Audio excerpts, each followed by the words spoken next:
247Miami.tv. From glitz and glamour to fashion, function, and the nuts. 247Miami.tv, your host for Network Under the Sun. Just two nuts in the Magic City, bringing you sports, news, local events, Miami meat and potatoes with Pittsburgh salt and pepper. 247Miami.tv. We're allowed to cuss, right? Always tighten your neck.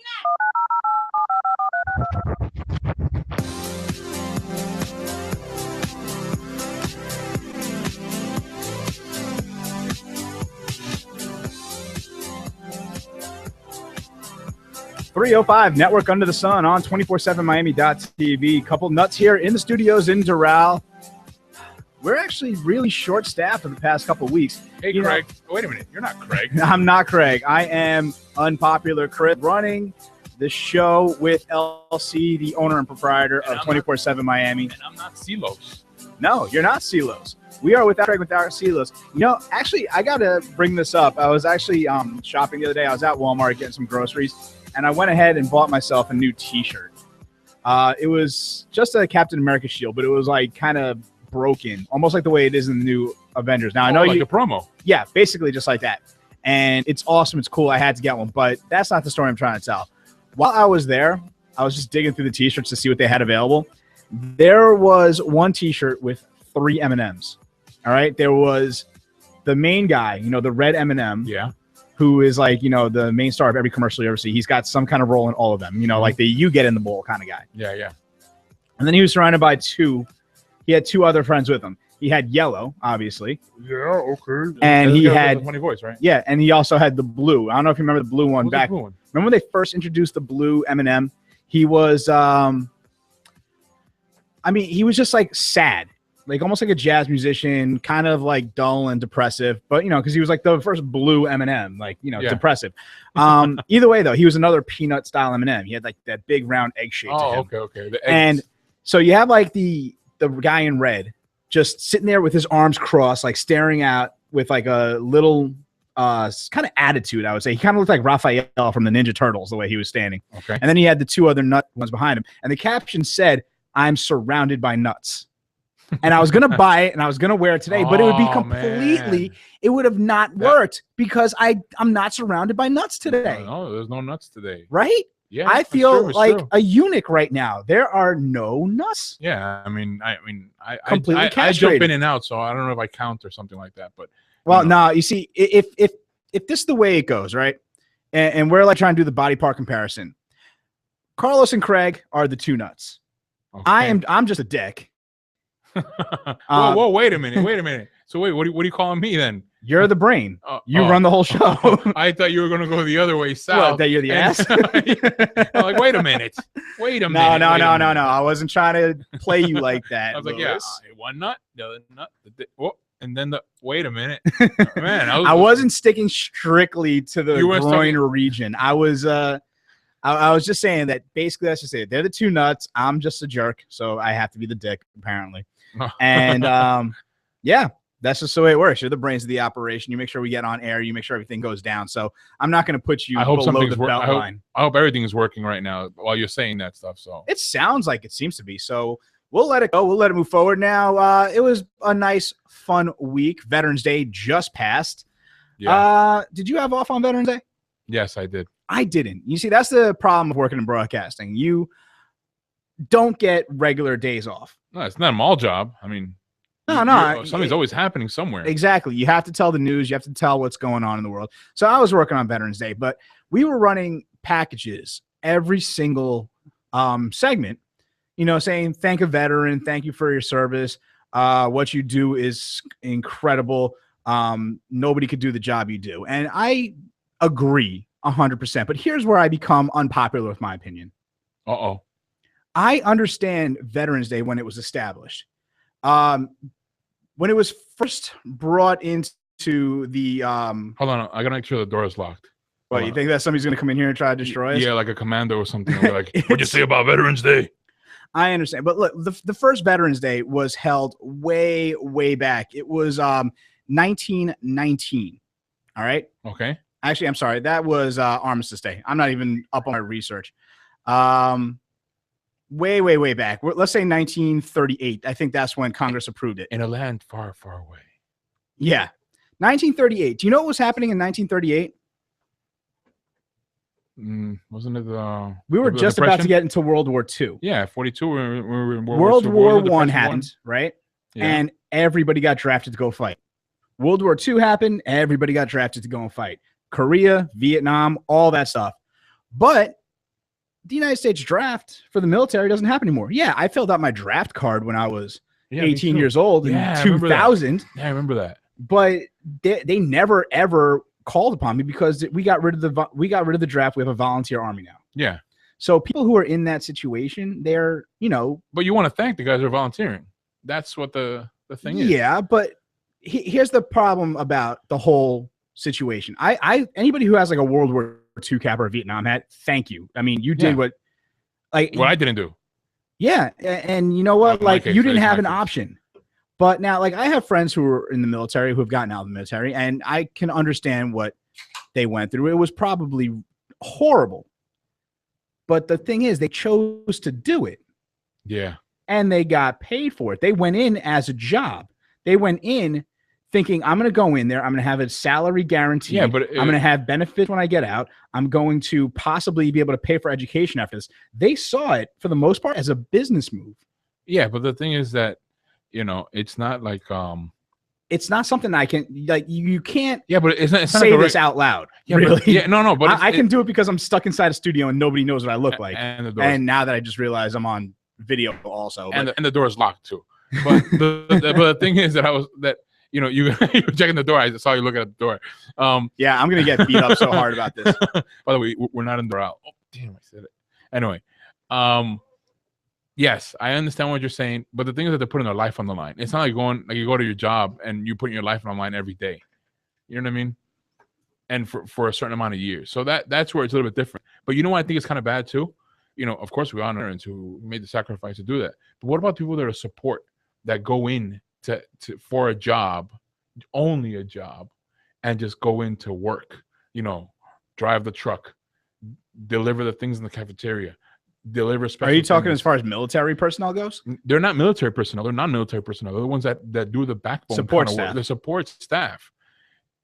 I think something should be recognized, something for them as well. I mean, yeah, they're not getting shot at, but how about those guys that had to transport stuff in Iraq or in Afghanistan, and then we're getting with surprise cars and bombs. Like, and stuff let's on the just road. let's just put a face or a name to it. You're saying something like the Salvation Army or the Red Cross that goes out there and just, No. Like Halliburton contracts people at your local major whatever department store's parking lot to send them 30,000 miles across the other part of the world to drive a truck for 8-hour shifts. But the thing that they don't tell you is that you could get killed in that time because there's people trying to kill you off. Well, but you you're not see, in the military, by the way.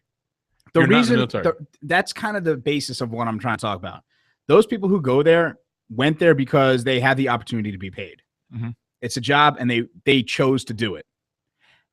I kind of see the modern military as the same way. In a volunteer military in which you get paid, I don't think that you earn the same respect as somebody from Korea who was just said, you're going. And they said, all right, let's go. And that's that. Oh, yeah, I see what you mean. Like, well, you don't have a choice. Well, you know that in some other countries, you know what they do, right? This is one particular country where it's a lottery, where you go to high school, right? Mhm. It's 3 colored balls. I don't remember the colors. I'm just going to give you examples. Say white is for you're going to the military. No, actually, white is you're not going to the military. Red is for you're going to the military, and blue you're going to the national police. So there is a day in other countries. I've heard of this situation. So wait. You mean that the NBA stole the draft lottery idea Yeah, something like that. from these people? Yeah. So imagine there's one day you go, you're a teenager, you go to high school, and it's the lottery day, and you put your hand in the bowl. Whatever color comes out is your future for the next, I believe, 4 years. I would hope that I would pull out a The white. no, I think I'd want the blue. And The be police? like, yeah, the local police. Well, yeah. I mean, it's good, but well, yeah. Of course, if you're comparing all the evils, Yeah, they're not going. It's a great job, but you don't have to be foreign going to another country to fight. Like that's awesome. But in a similar instance, Israel. Yeah. Everybody has to join the military. Oh yeah, it's mandatory service. Like they deserve a Veterans Day, like a big time thank you for two Veterans Day or something. Well, double Veterans Day. You know what it is? Like they have no option, and not only that, Israel is in such a freaking hotspot where if you're drafted into the military, you're fighting somebody. You're fighting something. Yeah. You're going to the front line. You're going to you're going to Gaza and fighting Hamas. Like it's happening. You're going to the border over towards like Iran and Iraq. You're like something's happening to you. Go 10 miles, and keep an eye on that wall and make sure nothing happens. Yeah, that's a scary situation. Here's the other thing. Here's the other thing, and this is the main reason why I feel this way about American veterans. And again, it's something I can't do, and I appreciate that somebody else is willing to do it, even if they are getting paid for it. But for me, I was ROTC in college. I was ready to become a lieutenant in the Air Force. Oh, you were ready to go in. I was ready. Do you know what happened? What? 9/11. And what happened? I mean, I thought you. We went from peacetime to being at war, and I said, no. Wait a minute. I didn't. So you were fine with it as long as we were in peacetime. Yeah, absolutely. When they were going to pay for college, I was going to get a ripped body from training camp. I would serve 4 years and I'd be done. Yeah, but when you were needed, I didn't go. Let me go to Canada. Well, no, I just never signed my contract. So I was able to just walk away. I know people that were like ready to sign contract, and at the last minute they get a cold feet, and they're climbing out bathroom windows and stuff, and they're trying to crawl out through somewhere else. I've heard of stories like that. I've heard of stories of people doing that kind of stuff. We have about 5 minutes left. We kind of burned through a lot of time talking about this, and I know I'm going to get tons of hate mail. If you want to tweet at me at Unpopular Chris and tell me how awful I am, feel free. I'll retweet you and let the whole world know how unpopular I am. One other thing that caught my eye. I don't know if you know about Thomas Eric Duncan. He was the first person to be diagnosed with Ebola in the United States. Now, he had it before he came here. By the way, what you asked that, I felt like it was a Jeopardy question. Like, who is Thomas Eric Duncan? The first patient with Ebola. I wish we had a more complete audio where I'd start playing that music. So he gets on a plane, lies about having never been in contact with anybody who had it, comes to the United States, goes right to the hospital and says, hey, I feel sick, test me for Ebola. He has Ebola. And then all of a sudden, everybody starts to panic. The hospital that treated him, the hospital will pay his relatives an undisclosed sum. Why? And create a charitable foundation in his name to avoid a lawsuit. What lawsuit? He brought it in. The only thing that the only lawsuit that could come about to a hospital right there would be medical malpractice. Like they didn't treat him the right way, and he died. There was a wrongful death. And maybe next week we would have Chelsea come in and explain that to us a little bit more. Yeah, but a wrongful death. You mean?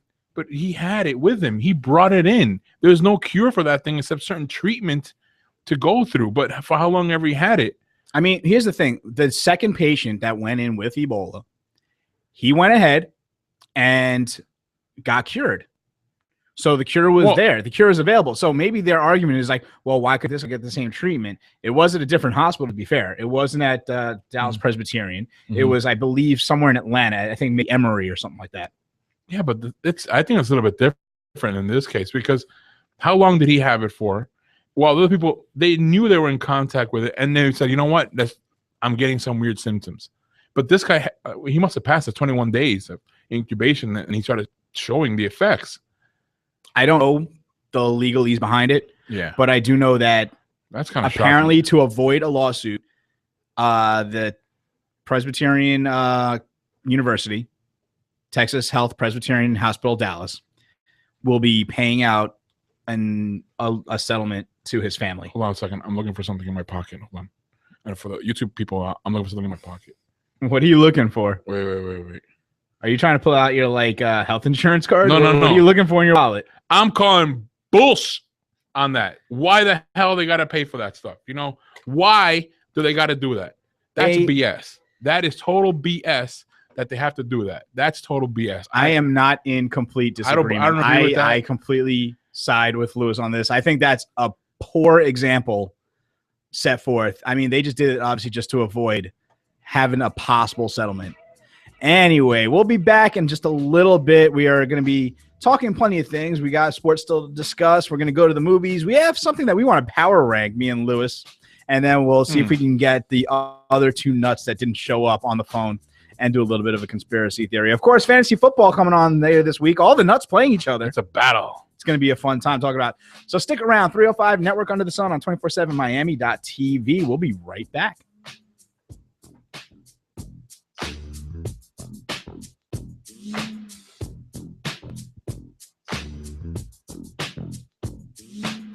The next night, the woman goes to the Panda's house and she says, "You owe me money." Whoa, whoa, whoa. Hey, guys, what's up?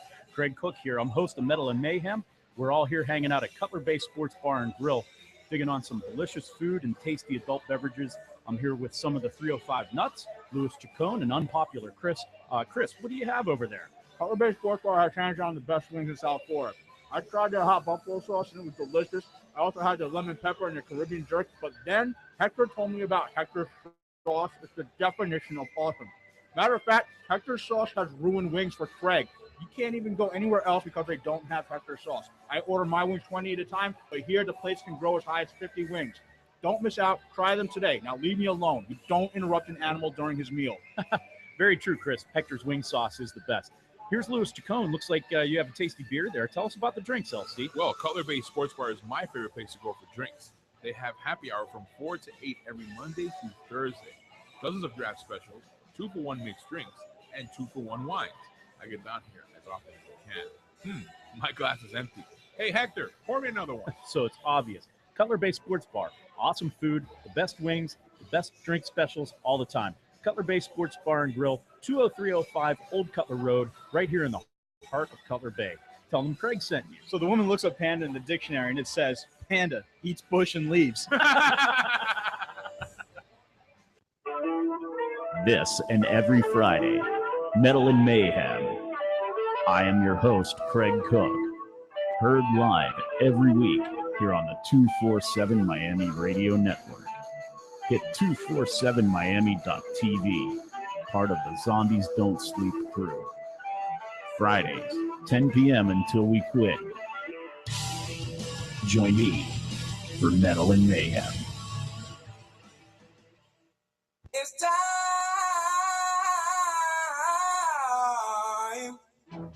Oh yeah, it's that time of year. It's football season. You know what else that means? It's fantasy football season. Tune in every Tuesday at 9 p.m. for Fantasy Frauds, with replays starting at 5 on Wednesdays and Thursdays. You can only hear it here on 247miami.tv. It's not about anything else. Go to your room and lock the door, cause when you try it once, you want to try it some more.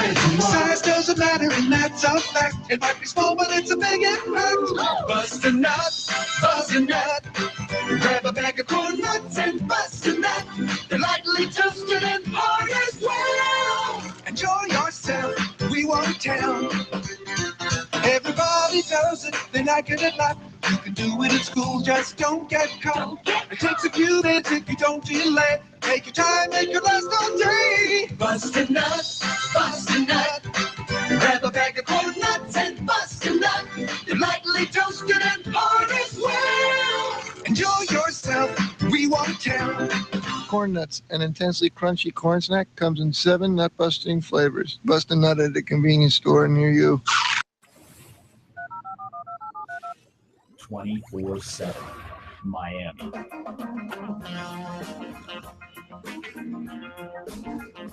We're back.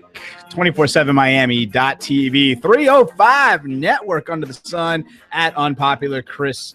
Here right in front of you. And right next to him is LC. Louis Chacon. What's up? Owner and What's up, operator, what's up, what's up, what's up? 247miami.tv. Follow him at 247miami. In for his house. everything here. Sports coming on up. And you know what sport is the most popular in the game right now? Badminton. No. Oh. It's football. Women's volleyball. It's actually football. But you know what? I don't want to talk about football because I'm a Jets fan and they're garbage. What? They have a team? Yeah, and they're garbage. So's the other team, by the way. The Hurricanes, if you guys are watching, I'm wearing a Hurricanes hat right now. They're playing against Florida State this weekend, and that should be embarrassing. Yeah, explain that. Hold on. How are you a Hurricane fan, but yet you're a Jet fan and a Hurricane fan? Well, here's the thing. I'm from New York. Always have been from New York, but I've always had family in Miami. Oh, and okay. they had been kind of not forcing the Hurricanes on me, but, you know, exposing me to the Hurricanes. And when I was, say, 7 years old, my favorite player in the world was actually Gino Torretta. Well, out of all the Hurricanes, because he was the guy under center at the time. yeah, He was the guy that's that true. I would watch on TV, and he was pretty good. This was between like the Jim Kelly and the Vinny Testaverde days, and then Okay. before we got to the modern era with like Ken Dorsey being the stud that he is. He was actually, and then I actually went to school at the University of Miami for my undergrad. So I was there 2000. Oh, okay. And And you should have said 2001. that from the beginning. So I was there when they won a national title. And can I tell you a little story about Ken Dorsey? He was a really good quarterback, right? And maybe he was a product of having studs around him. Because let's not forget, he was handing off the ball to Clinton Portis. He was handing it off after that to Frank Gore. He was throwing to Andre Johnson and Santana Moss. And he had Jeremy Shockey as his tight end. He was getting blocking from Bryant McKinney. Man. You know, like that's who the guy was guarding his blind side. Man. So he was definitely he was probably a product of his environment. Either way, he was still a huge starting quarterback in the NCAA. Broke the touchdown record, if I'm not mistaken. And the funny thing is, when you're walking around campus, there was one area. It was like so Friday Night Lights high school style where all the football players just hung out. Yeah. Like they had like 2 benches that was just theirs. You don't go sit there. That's for the Hurricanes football team. Man. Now, all the guys are goofing around, joking around, sitting around the bench and just having a fun time, just like kicking the crap. All the way at the end on a third bench, separated from everybody, was Ken Dorsey sitting like elbows on his knees like he's on the toilet taking a crap. What? Just ostracized from the rest of the team. And back then we'd have a couple of football players who came to our frat party, the guy who came the most. And we would just ask him, he was like, dude, why does Dorsey not socialize with you guys? And they're like, he's a nerd. He's a nerd. So he wouldn't come on. So he's starting nerd. quarterback on a national championship team that went undefeated 2 straight seasons, except for the title that they lost in 2000. Quarterback's a nerd. Come on. I know, right? What- It's what- insane. Yeah, it is. It's like I don't get it, but at least socialize with the guys if you're a nerd. Well, you know, like I guess he wasn't the team leader. I guess just like happened to Eli, Shockey took over the squad. I have no idea what to say. Right. He just throws the ball or something. Must be something like that. Must be one of those kind of things. Must be. So, football I don't want to discuss. My favorite sport, of course, Women's volleyball. NBA. Yes. But anybody who knows me knows who my team is. The San Antonio Spurs. I wish. Oh, man. I would be so happy if I was a Spurs fan. Yeah, I know. Right? Of course, it's the New York Knicks, who are Yes. garbage. Yeah. Hey, look. I've said it before. I am going to get the jersey, not of Carmelo, not of Smith, not of Larkin, not of Hardaway. One that says triangle offense. That's what it's going to be. It's gonna Just say a triangle? Yeah, because I'm not rooting for the players. I'm rooting for the play. Because the play, supposedly with the great wizard of Phil Jackson and all his magical rings, you know, that is what's going to save the Knicks. Ooh. You know, I'm actually in favor of getting a Shane Larkin jersey. Yeah, really? It combines my 2 favorite teams, Well, the Knicks and yeah. the Hurricanes. I That'd be can- awesome. I can understand that part, but I mean, I'm telling you, they sold us as Knick fans that the triangle would solve everything. It'll solve the thing. everything. It's like duct tape or like Windex. Here's what's or happening, though. You're implementing a new system for the first season, but the way it's going to go down is that next year we're going to have an entirely different roster. So wait until then to see how the triangle works. No, I know. I understand that. But still, then next year we have to wait. The excuse is Oh, but they don't know it yet because they're different players. They're having gelled together. Come on, that's the excuse this year. I got you this year. I can understand now. But next Until year it's a whole until different December. roster, so you're gonna have to deal with it again. But like, quit tanking it in November for crying out loud. It's like, come on, man, give me some hope. Win a bunch of games, do something, and I'll be like, yeah, we lost one. Yeah, we lost yesterday. Yeah, we won today. But don't give me like we lost last how many games? 2 or 3 games? 4 games. 4 straight. They are now Come on, 2 and 5. man. It is what it is. I mean, look, they're going to be a bad team. No one expected them to be good this year. But again, another New York complaining about New York team in Miami That's what we do. because we don't care about the Miami team. No, nobody cares about them. LeBron's gone, so there's no interest left. So, Not even amongst them. in keeping with the topic of basketball, though, because that is the thing that I care most about. But I want to have fun with it. And you know what's really fun to me? Action movies. Yes. So I thought, let's have a good time with this. And we're going to draft a fantasy basketball roster. Me versus LC. Okay. Let's All go. right. And what will end up happening is we will pick back and forth. It'll be snake style, just like our fantasy football draft. Okay. And we can only pick characters, not actors, but characters. Okay. So that means multiple actors can do different things. Yes. Wait a minute. Does it have to be the character from that movie? Can it be another? Can it be the same character in a sequel? No. Once a character is chosen, it cannot be picked again. Because I was gonna try to like an Expendable, take Sylvester Stallone in 1, but not in 2 and 3. Maybe. because he wasn't that good. So, but I'll take him in 1. All right, well, that's fine. Look, you can name which movie he is, but what I'm saying is, like, let's say you pick like Sly Stallone in Expendables. I can't pick Sly Stallone in Expendables 2. Okay, I got you. All right. Now, here's what happens. Whoever gets the first pick gets to take that first pick. Then the other person will get the second and the third pick to make it fair. What do you mean? Oh, okay. Well, All right. You explain to me. So basically, it's first round. Let's say you get the first pick. You go first, I go second. Second round, I go first, you go second. Back and forth. Okay. All right? So let's get right down to it. We are going to flip a coin, and that'll decide who gets the real first coin. Canadian pick. coin? It's just going to be a little penny because that's what I pulled out of my pocket first. Okay. All right. Heads or tails, Lewis? Heads. And Tails. it is tails. It is tails. So, with the theme music playing, it's apropos.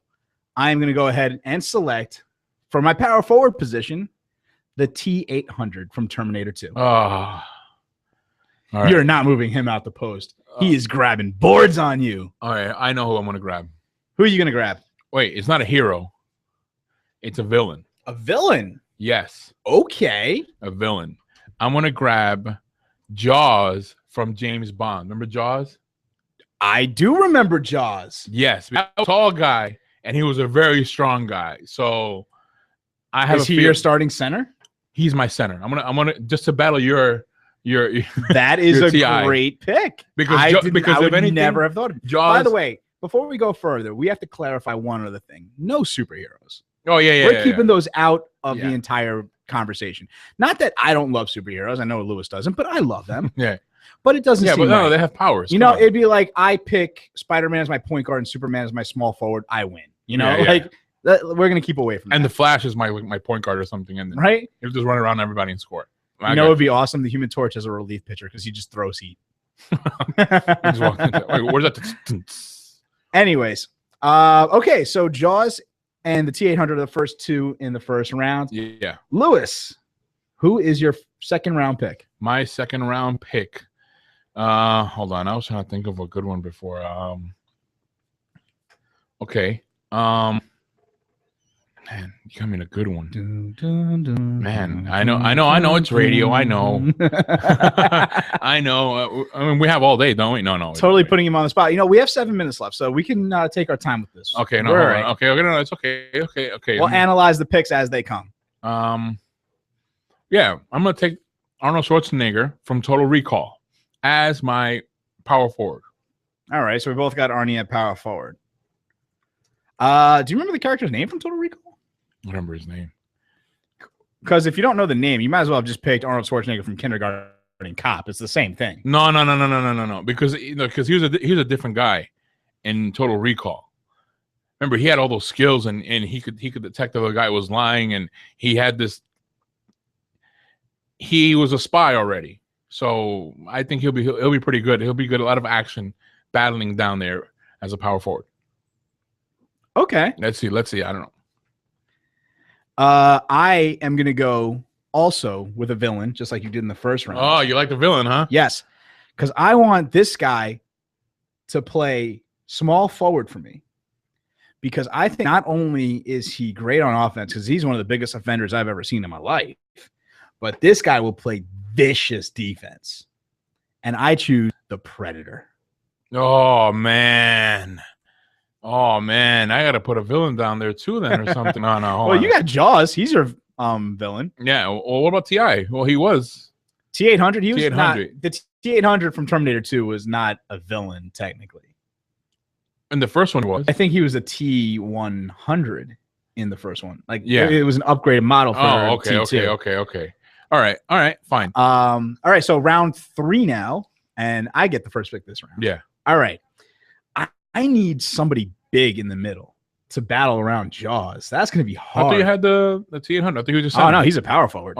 He's a power forward. Okay. Yeah, man, that's the guy on the block. That's the guy putting up, getting rebounds, putting up shots.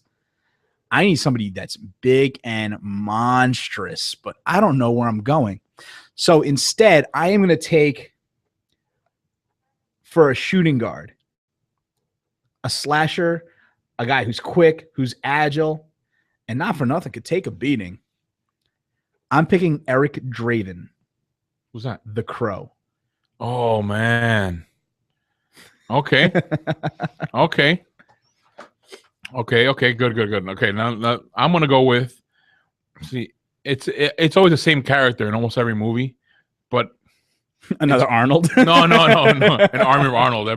It's gonna be Jackie Chan Jackie Chan. as my point guard All right. because he's very flexible. He can do some moves, and if he has to, cut in through the middle of T800. Can I make a suggestion? Yeah. Have him from Super Cop because he was super athletic in that. Wait. Where's the one we had the suit on? The tuxedo. Well, no, the tuxedo's power. So no, I'll go with the cop. Yeah, you're right. I'll go with the super cop. All right. Okay. And now for shooting, For the 4th round pick. fourth round for shooting. Oh man, I was trying to think of someone that was accurate. Man, I was trying to think of. You know what? I'm gonna go old school with this one. I'm gonna go with Jean-Claude Van Damme. Jean-Claude Van Damme. Any particular one? Really? Does he play anything else in any other movie? Kinda. What? They killed my parents. They killed my brother. They killed my sister. They killed my twin brother. I go to honor my Shidoshi. Yeah. It's the same thing. All right, JCVD. Okay. You're not really going with characters. No. I'm taking going Arnold old school. Schwarzenegger, Jean-Claude Van Damme, and Jackie Chan. Yeah, I'm telling you, it's like old school. Like you can tell it's been a while since I've been to the movies or something. I guess so. All right. For my center, and this is more, not so much an action movie, but it's definitely a drama. But it's definitely got a lot of action in it, or at least a lot of fighting. I pick for my center, Ivan Drago from Rocky IV. Oh man, that was very good. 4th round pick, man. That's pretty decent. 4th round pick. Okay. I think I know where I'm going with my point guard, and I don't think you're going to get him. So I will go ahead and let you take the last pick first. Well, what am I missing? I have my You're phone. missing a small forward. Small forward. See, You got 2 ninjas in the backcourt, just so you know. no, I know. Jackie Chan and JCVD. You should just throw Jet Li in there and have like a triangle of ninjas. No, well, you see, I was thinking of going. I was thinking of going somewhere like that. But wait, you know what? But I want to battle your Drago with the only guy who I know could beat him. Apollo? No, Apollo lost to him You're going with Rocky Balboa at the small forward? because he has small height. is right. He is small. I know he's not for the position, but he's the guy that I think that can handle Drago. Okay. So it's kind of like it's like you're Venom and I have the anti-Venom. Okay. That's my angle with this. So wait. Are you telling me that if Drago's posting up, you're gonna be like, Rocky, go guard him? Rocky, you got it. That's you. Jackie, stay away. John Claude, stand back. Rocky, it's on you. Lastly, my last pick for my point guard, John Hannibal Smith. I'm sorry. He is the leader of the A team. Who Oh. loves it when a plan comes together. Oh, man, that's a good Who one. is going to organize a team better than him? Oh, man. Oh, that's a good one. Yeah. I was And I was able to steal that in the 5th round. here's my extra for head coach. Michael Knight. Michael Knight. Michael Knight, because he'll always have Kit on the watch. Michael, that play was not a good one. You should have them do a triangle offense. All right. I don't know. Michael Knight. I don't know. All right, guys. We're up against the clock right here. Just a quick recap of what we have going on. Let's just go run through it. Lewis drafted at center, Jaws at power forward, Arnold Schwarzenegger from Total Recall, who he doesn't know the name of. That guy. That guy. Then he has Rocky Balboa at small forward and Jean-Claude Van Damme and Jackie Chan in the backcourt.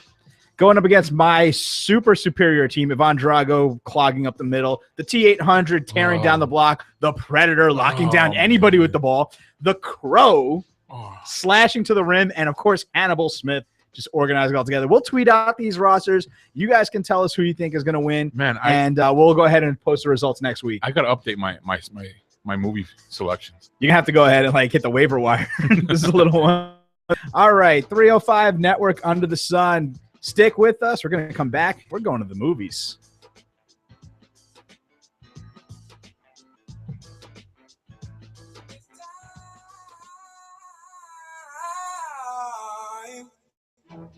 Oh yeah, it's that time of year. It's football season. You know what else that means? It's fantasy football season. Tune in every Tuesday at 9 p.m. for Fantasy Frauds, with replays starting at 5 on Wednesdays and Thursdays. You can only hear it here on 247miami.tv.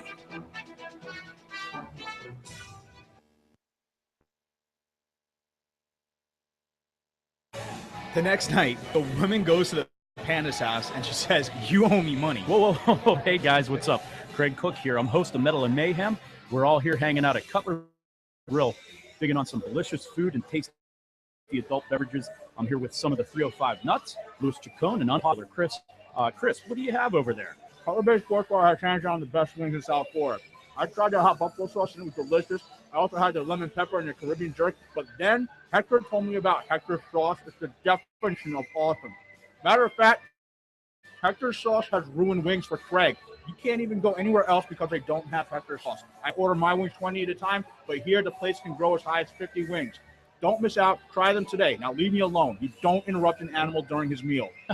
Very true, Chris. Hector's wing sauce is the best.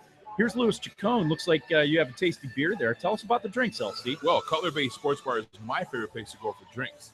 They have happy hour from 4 to 8 every Monday through Thursday. Dozens of draft specials, 2-for-1 mixed drinks, and 2-for-1 wines. I get down here as often as I can. My glass is empty. Hey, Hector, pour me another one. So it's obvious. Cutler Bay Sports Bar. Awesome food, the best wings, the best drink specials all the time. Cutler Bay Sports Bar and Grill, 20305 Old Cutler Road, right here in the heart of Cutler Bay. Tell them Craig sent you. So the woman looks up panda in the dictionary and it says, "Panda eats bush and leaves." This and every Friday, Metal and Mayhem. I am your host, Craig Cook. Heard live every week here on the 247 Miami Radio Network. Hit 247miami.tv, part of the Zombies Don't Sleep crew. Fridays, 10 p.m. until we quit. Join me for Metal and Mayhem. It's been said that he buried a time capsule full of things that haven't happened yet. If he needs a quick escape, he just walks out the front door. His bear hugs are actually hugs he gives to bears. He's been pronounced dead 7 times. Make that 8. He can't be bought. but his beard clippings occasionally come up at auction. He's never lost a sock. If he disagrees with you, it's because you are wrong. He has never saved anything for a rainy day. He is the most interesting man in the world. I don't always drink beer, but when I do, I prefer Dos Equis. Enjoy Dos Equis responsibly. Imported by Cervezas Mexicanas, White Plains, New York. Stay thirsty, my friends. Let's go to the movies. I can't believe this. I mean, this is worse than the first one. Just can't walk out of a drive-in. People pay good money to see this movie. When they go out to a theater, they want cold sodas, hot popcorn, and no monsters in the projection booth. We just show these movies, madam. We don't make them. Welcome to the movies. Welcome to the stars.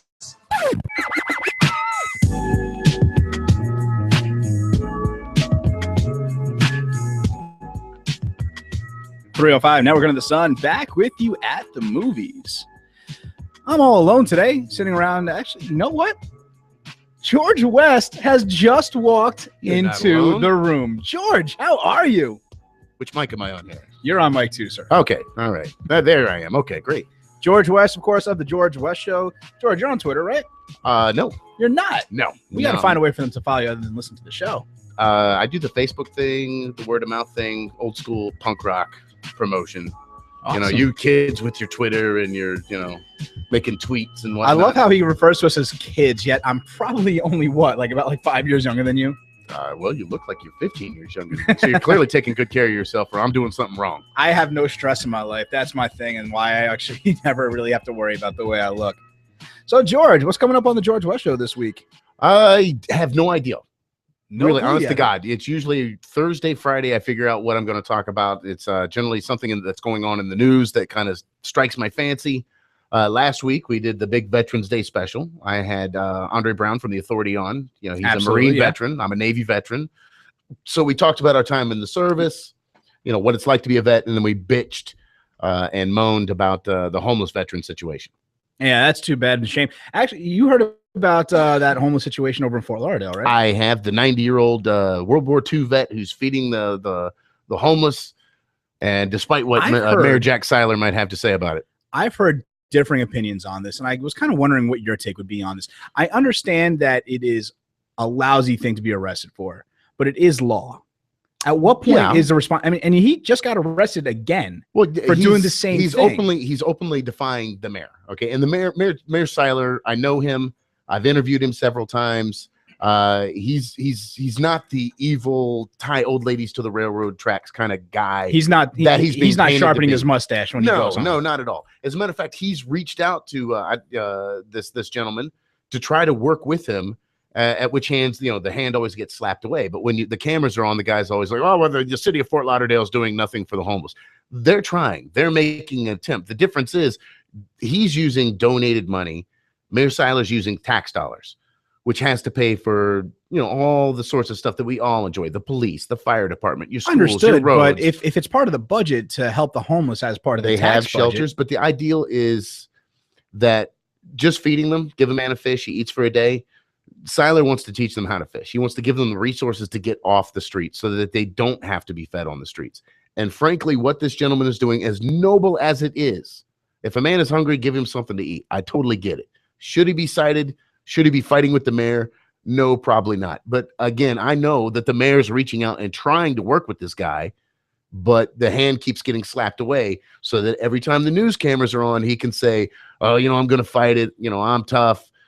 They can lock me up, but as long as I'm breathing, I'm going to keep doing this." if that's the facts of what you're saying, if that's the complete facts of the situation, it sounds to me like the mayor's in the right then. Kind of, right? But that's not what's being portrayed in the media. No, it's not. You're getting one half of the story, and it's the good half. The evil white mayor of Fort Lauderdale is out to get this 90-year-old World War II veteran who just wants to feed the homeless. By openly breaking the law. But what he's looking to do is protest. There is a way that he could do what he's wanting to do within the law. He could work with the city of Fort Lauderdale. He chooses not to. He wants to be on the fringe, because it gets him more media attention. Is this law applicable in, like, let's say Dania Beach? Can he just go just south of the border and set up a stand and say, hey guys in Florida, just walk on, get a sandwich and go right back? I'm sure that there's city ordinances there that are different or maybe slightly askew of what's going on in Fort Lauderdale. I mean, I don't know. You may find this hard to believe, but I don't know every single law of every single municipality in the state of Florida. I can see what, I can see if what you you featured think. it in your last show. I'm just trying to see if, Why you Florida's came across crazy. it. That show, yeah, sure. I mean, Florida this is crazy. This is my state, and I claim it. But Which it is is which what is a it little but odd it- because you're it's- not a Floridian. No, You're not from at all. Kentucky, right? I was born in South Carolina and then Okay. raised back and forth between Eastern Kentucky and Western Ohio.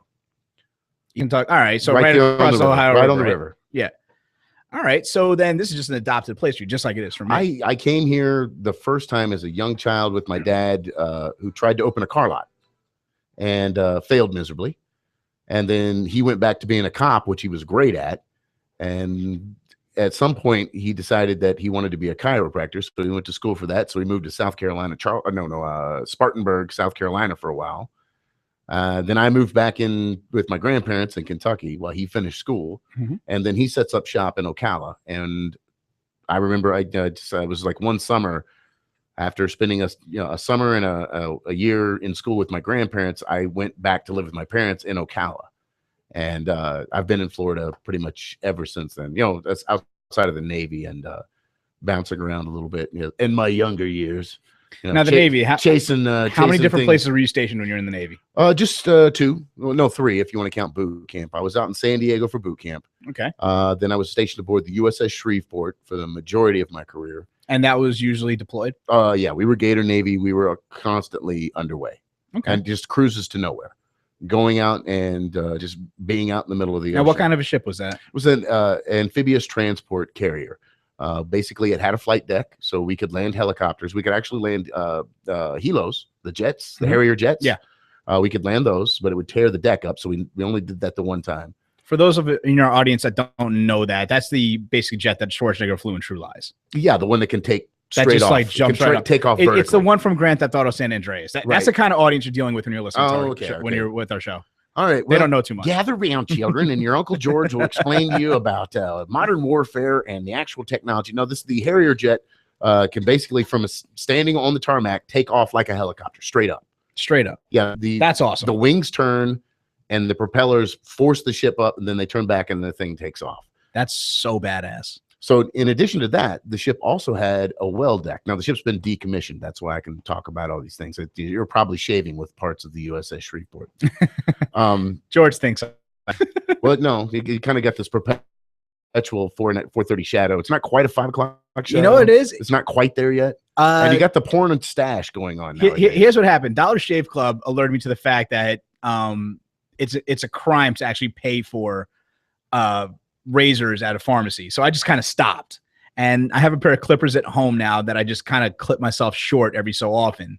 Like this is freshly shaven what I have right now, and it's about like a 2. So you're not really burn. shaving. You're just trimming your beard down. Basically, yeah. With no guard. With no guard. Okay. And how very trailer park of you. Okay. Yeah, the mustache thing right now is for No Shave November. Now, most people But a porn stash? Well, the thing is, a lot of people do You what's be like a called Movember. 70s private eye or a circa 70s, 80s porn I don't star. grow the Tom Selleck. That's not the way I grow. I got what I got. It is what it is. I That gotta is the tell you the truth. quintessential porn stash. It man. is. If you own it. I should, and I kind of do. But like the whole point of doing it is to raise awareness and money for prostate cancer. Now, I'm not really raising money. I don't have like a location where anybody could donate. I don't care enough. I'm kind of just doing this as an excuse to annoy my girlfriend Okay. because she hates the way I look with a mustache. Okay, so the whole mustache thing is to raise awareness for a website and something that you don't have to Yeah. do with prostate cancer. Yes. I'm basically just I doing went to it bed be a on jerk. Earth and woke up on Bizarro because that's quite possibly the strangest thing that anybody's ever said to me. It makes absolutely no sense. We're all dumber. Basically, we're all dumber for having heard you say it. I am taking what some other people have used as an excuse to grow their mustache, but with legit context and legit reasoning. And I'm using that reason without putting the work behind it just to have a mustache It only for a works. while. It only works because you're saying legit and not legitimate. That's the way it works. I don't see the difference between that. Can you expand on that? Okay, one is actual English. The other one is MC Hammer language. I like MC Hammer. I get you. And I was raised in the 90s. No judgment here. No judgment here. But I still have here my in Addams Estados Family Unidos, CD. We speak English, and the word is legitimate. Did you just say we speak English here in South Florida? We do speak English. Well, Spanish some of is us. a foreign language, and we have a lot of foreign language speakers here. And frankly, just one guy talking to the other fellas out there, I got to let you know, the Latin ladies are hot. Oh, absolutely, It's in your best interest to pick up and learn to speak a little Espanol there. Truly, I was actually able to pick up a Latin girl without learning Espanol. Yeah, but how far could you carry her? How far could I carry her? After you picked her up, how far could you carry her? 7 years later. Oh my God! Oh, so you were talking about the same girl that I'm annoying ball right and now. Chain, the ball and chain. Absolutely. What's your name? Candy. Ooh, nice. I know, right? I've got. You know what it is? Mine's Kitty. So they both have stage names. That's awesome. That is awesome. You know what it's funny about? Like, she got that name because her grandmother's name was Candida, and for short they called her Candy. Mm-hmm. And she was Do you named in say it El with the accent? Salvador. No, Candy. we never Make me do a that. sandwich. Never. It's funny too because like nobody really knows the story behind it, and all my aunts call her Candace, and it burns her to know like she hates that so much. But she's too sweet to say anything, and I'm just too much of a jerk to correct them. Okay. Well, I mean, you get over it. These are the aunts. They kind of get to call you whatever they want. Yeah, I have an I aunt, mean- Joyce. She calls me Wes now. My mother-in-law calls me Cristobal, which is not my name. It's Wes now because when I was a kid, it was Wesley. Right. That was growing up. That was my That's right. George is my first name. And it was my dad's name, and it was my grandfather's name, and it was my great grandfather's name. So it got a little confusing. So rather than having 4 Georges, I was Wesley growing up. So it was hey Wesley this, Wesley that. You want whatever. So I get into those tween years, 11, 12 years old, and I don't want to be Wesley anymore. I want to be Wes now. Okay. So Joyce is like, well, Wesley, how you doing? It's like it's Wes now. So now fast forward 30 years. And she still calls And you she's so hey Wes now, how you doing? And yeah, you get the cackle, and we get to tell that old chestnut. Hey, of Wes how, now. You remember when you were 12 and you said you want, and that's now I call you Wes now. Yeah. Jokes have gotten so much better as time has gone But no, on. you got to remember these are simple hill people. These are hillbillies. You know, I don't think I've ever met what you'd call a hillbilly. You're talking to one. Yeah, but you're like I got don't all want to my- say I know it's reformed, but confusing. I've got all my adjusted. teeth. I can turn the accent on and off. I mean, how long have you lived in Miami? Since 2000. Okay, so 14 years. I wouldn't consider you a hillbilly anymore. I mean, The you're hillbilly in paradise, man. I've never met anybody. All right, let me change that. I've never been to that area where they were in their home. What? You've never been to the Appalachian Mountains? No. Okay. Well, that explains a lot then. Unless you call like driving on 95 through Baltimore the Appalachian Mountains. No. That's as close as I've gone. No. The furthest west I've ever gone was to New Orleans by car, and then I flew to LA. So that No, doesn't then you're in count. the South, which is a whole other animal. I love the South. I love the South too. Don't get me wrong. South has got some Georgia great is my people. home away from home. The day I get a job there, y'all ain't gonna hear me on 24/7 Miami TV no more. We'll still have a remote connection. You'll be on once a week. No, sir. No, sir. I will be into my cups and working my work and doing what I do, and the rest of my time I will be spent smoking sweet hemp and drinking them mint juleps. If you can comprehend what I'm recommending there. I think I can comprehend that, but I don't think I can recommend it also on air. Okay. Anyways, To each his own. Everything in moderation, including moderation. Well, you know what the odd thing is? Like, I do feel like when it comes to the restricted items, I don't think I would restrict myself if they weren't restricted. Nah, I don't agree. We're getting to the whole legalization thing here. Is that what we're talking about? Yeah, let's just flat out say You took the side door. I would do a drug if it wasn't illegal, but it is illegal, so I don't do it. What you're saying is based on everything that you've seen in fact and fiction or whatever on heroin. Mhm. If heroin was legal tomorrow, you'd go stick a needle in your arm. That is the most extreme circumstance. Okay, but I would fine, feel fine, I would fine. I would Let's back the truck up. let me say this about it. I wouldn't feel as opposed to doing it because it wasn't illegal. I'd have All right. more of a reason to do it. Not enough reason to do it, but more of a reason to do it. Okay. Then is that just for drugs, or does that stand for any stupid thing that Well, that you yeah, could I get mean- away with just because it's Well, yeah, if it wasn't illegal, I'd feed homeless people in Fort Lauderdale.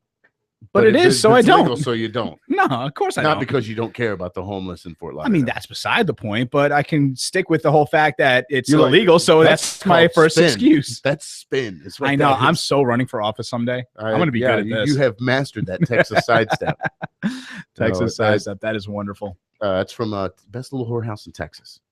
Best Little Whorehouse in Texas. That's Yes, something I'm not yes, familiar with. What's that? Oh my God, that's right. You're young. I forgot. All right, Young-ish, I All mean. right. Gather around, children, and your Uncle George will tell you about a classic Broadway play that was brought to the silver screen called The Best Little Whorehouse in Texas. Now, this movie starred Dolly Parton and Mr. Burt Reynolds. Also had Dom DeLuise in it and the usual Burt Reynolds crew, but it was That's the cat from Five Goes West, right? The only musical that Burt Reynolds ever did.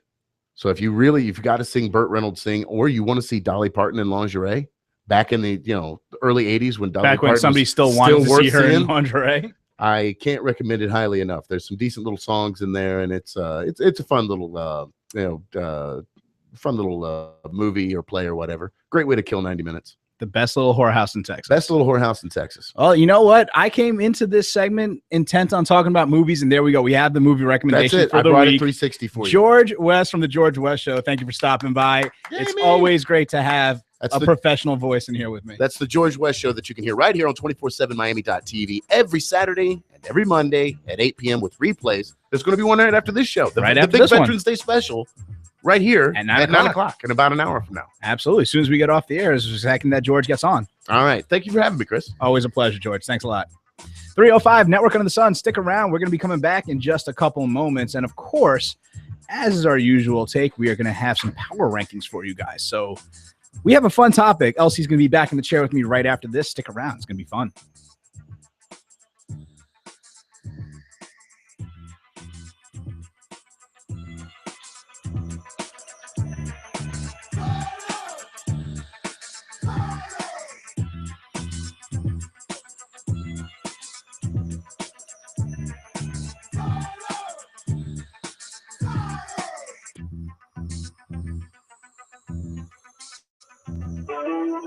This and every Friday, Metal and Mayhem.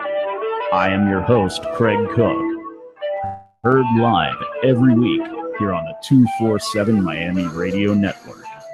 Hit 247miami.tv, part of the Zombies Don't Sleep crew.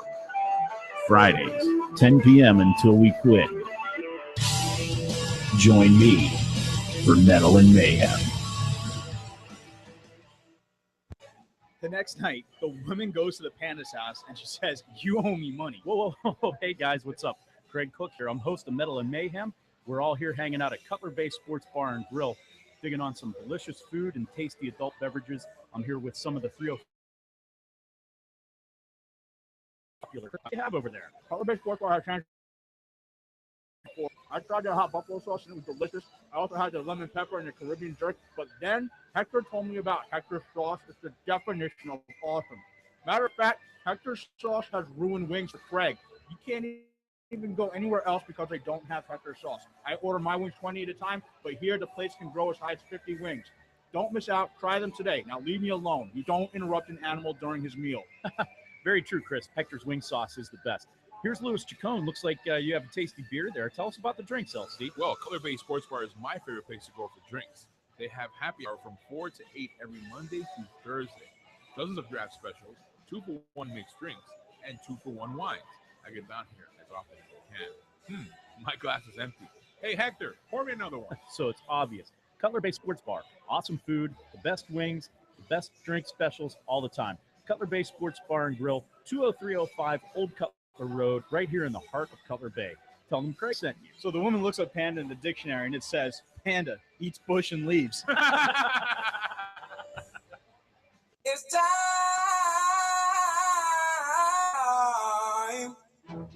Oh yeah, it's that time of year. It's football season. You know what else?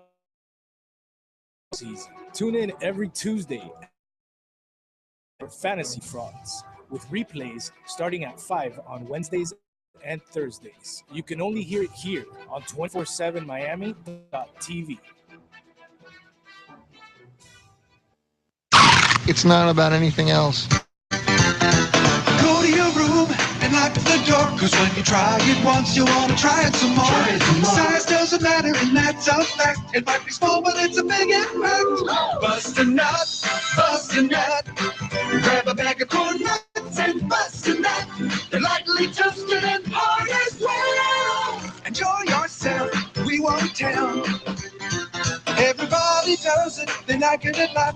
You can do it at school, just don't get caught. It takes a few minutes if you don't delay. Make your time, make it last all day. Bust a nut, bust a nut. Grab a bag of corn nuts and bust a nut. They're lightly toasted and hard as well. Enjoy yourself, we won't tell. Corn nuts, an intensely crunchy corn snack, comes in 7 nut-busting flavors. Bust a nut at a convenience store near you. The latest entertainment news. Your favorite fashion trend. Your inside scoop on the dirtiest and juiciest gossip. Only here on Dirty Laundry for 24/7 Miami. Every Tuesday at 8 p.m. Don't miss us.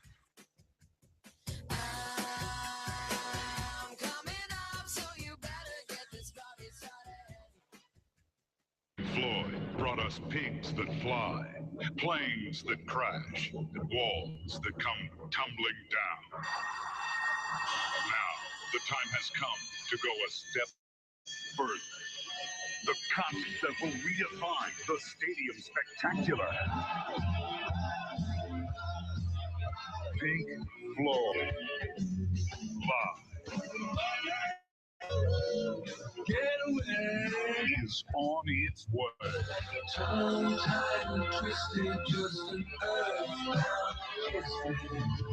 step into the future. Pink Floyd live, June 10th at Yankee Stadium. Reserve seat tickets available now at all Ticketmaster outlets or call 212-307-7171 to charge. Pink Floyd live, a James L. Niederlander CPI USA production. I love you. I love you too. You're so big and strong and hard and sturdy. When I wake in the morning, I ache to be inside you. You fit me like a glove. You're so soft and luxurious, and you respond so quickly and easily to my every want. Oh, sometimes the ride is slow and easy, and sometimes the ride is rough, but I know the wild beast beneath me will hold me steady and secure no matter how bad the bumps and grinds may get. Sometimes I gaze at you from afar. I so admire your sleek and beautiful body. Oh, your smooth, round curves. Baby, you take me places I've never been. Oh, I look forward to the incredible adventures we'll share together, be it the wild frontier or the slick city streets. I know you can take me there. And I know you'll be great with the kids. Where have you been all our lives? Ford Explorer, we love you. Oh, look, how cute he's horny. The new 1995 Ford Explorer 4x4, the leading sports utility vehicle in America. It'll drive you wild. It's been said that he buried a time capsule for things that haven't happened yet. If he needs a quick escape, he just walks out the front door. His bear hugs are actually hugs he gives to bears. He's been pronounced dead 7 times. Make that 8. He can't be bought, but his beard clippings occasionally come up at auction. He's never lost a sock. If he disagrees with you, it's because you are wrong. He has never saved anything for a rainy day. He is the most interesting man in the world. I don't always drink beer, but when I do, I prefer Dos Equis. Enjoy Dos Equis responsibly. Imported by Cervezas Mexicanas, White Plains, New York. Stay thirsty, my friends. 247miami.tv. From glitz and glamour to fashion, function, and the nuts. 247miami.tv, your host for Network Under the Sun. Just 2 nuts in the Magic City, bringing you sports, news, local events, Miami meat and potatoes, with Pittsburgh Salt and Pepper. 24/7 Miami.tv. We're allowed to cuss, right?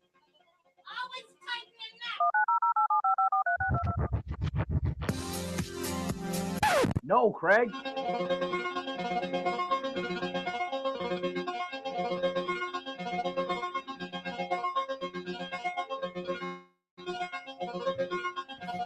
.305 Network Under the Sun, back with you here, all alone. No nuts today. Carlos and Craig are out. You can still follow them, though. Get on Twitter and jump back to Los 305 Nuts. And also add Real Craig Cook. I hope I got those right. I don't know. Follow me at Unpopular Chris. And I hope that you'll tweet at me right now. I have TweetDeck open, hoping to get a little bit of input from the people at home. Now, what we're doing today for the power rankings portion of our segment is we are going to be discussing the top ranked in TV and movies. So I have a list here that I'm going to bring out, and I didn't write the list. Some other people did, and I'm not going to get into who actually wrote it because that doesn't really matter. What matters is that they put the numbers of 5 through 1 on who they think are the top fat guys in TV and movies, and I don't necessarily agree with them. So I am going to go ahead and ask for you guys also to give me some ideas of who we could knock off of this list and who we can go ahead and replace them. Now, we should go ahead and just go through the list first and foremost of who we have there. So without further ado, this is our... That is not at all what I was planning on doing. This is our... Power Rankings. Yeah, that whole slide point with me, that just was absolutely worst of the worst. Yeah, I don't know what I'm doing when I'm running the board. Without Lewis here, I'm kind of just swimming here and hoping that I don't drown. But let's run through this. First up on the list, Number 5. Fat Albert, from the mind of Bill Cosby himself. Hey, I can't do his voice because, well, I am a fat guy. But I don't have the fat guy, Fat Albert voice. So I'm just going to ignore that and forget that he was put on this list. I don't know enough about him to keep him on up there. I'm just going to ignore that he's up there. He's probably going to be the first guy, obviously, that we knock off since he is ranked number 5. If you guys have any ideas of who you'd rather put up here instead, feel free to tweet at me, at Unpopular Chris, with your suggestions of who you want on the list instead of anybody I name. And of course, if we happen to slide a few people down, you know, they just get knocked off, and we'll have new rankings for you by the end of the show. And let's move forward to Number 4. Homer J. Simpson from The Simpsons. 20 years on television, held every possible job you could possibly. The funniest characters. I have no problem with him being on this list. He might be a little low for me, actually. So we need to go ahead and change that up as soon as we possibly can. Let's take a look at the rest of the rankings. Number 3. Tommy Callahan. Many of you guys might not know that name, but that is Chris Farley's character from the 1995 movie Tommy Boy. Now, Tommy Boy was kind of an oaf, a pot-smoking, beer-drinking rugby player through college, but gets rewarded with a top executive position at Earl Parks Company.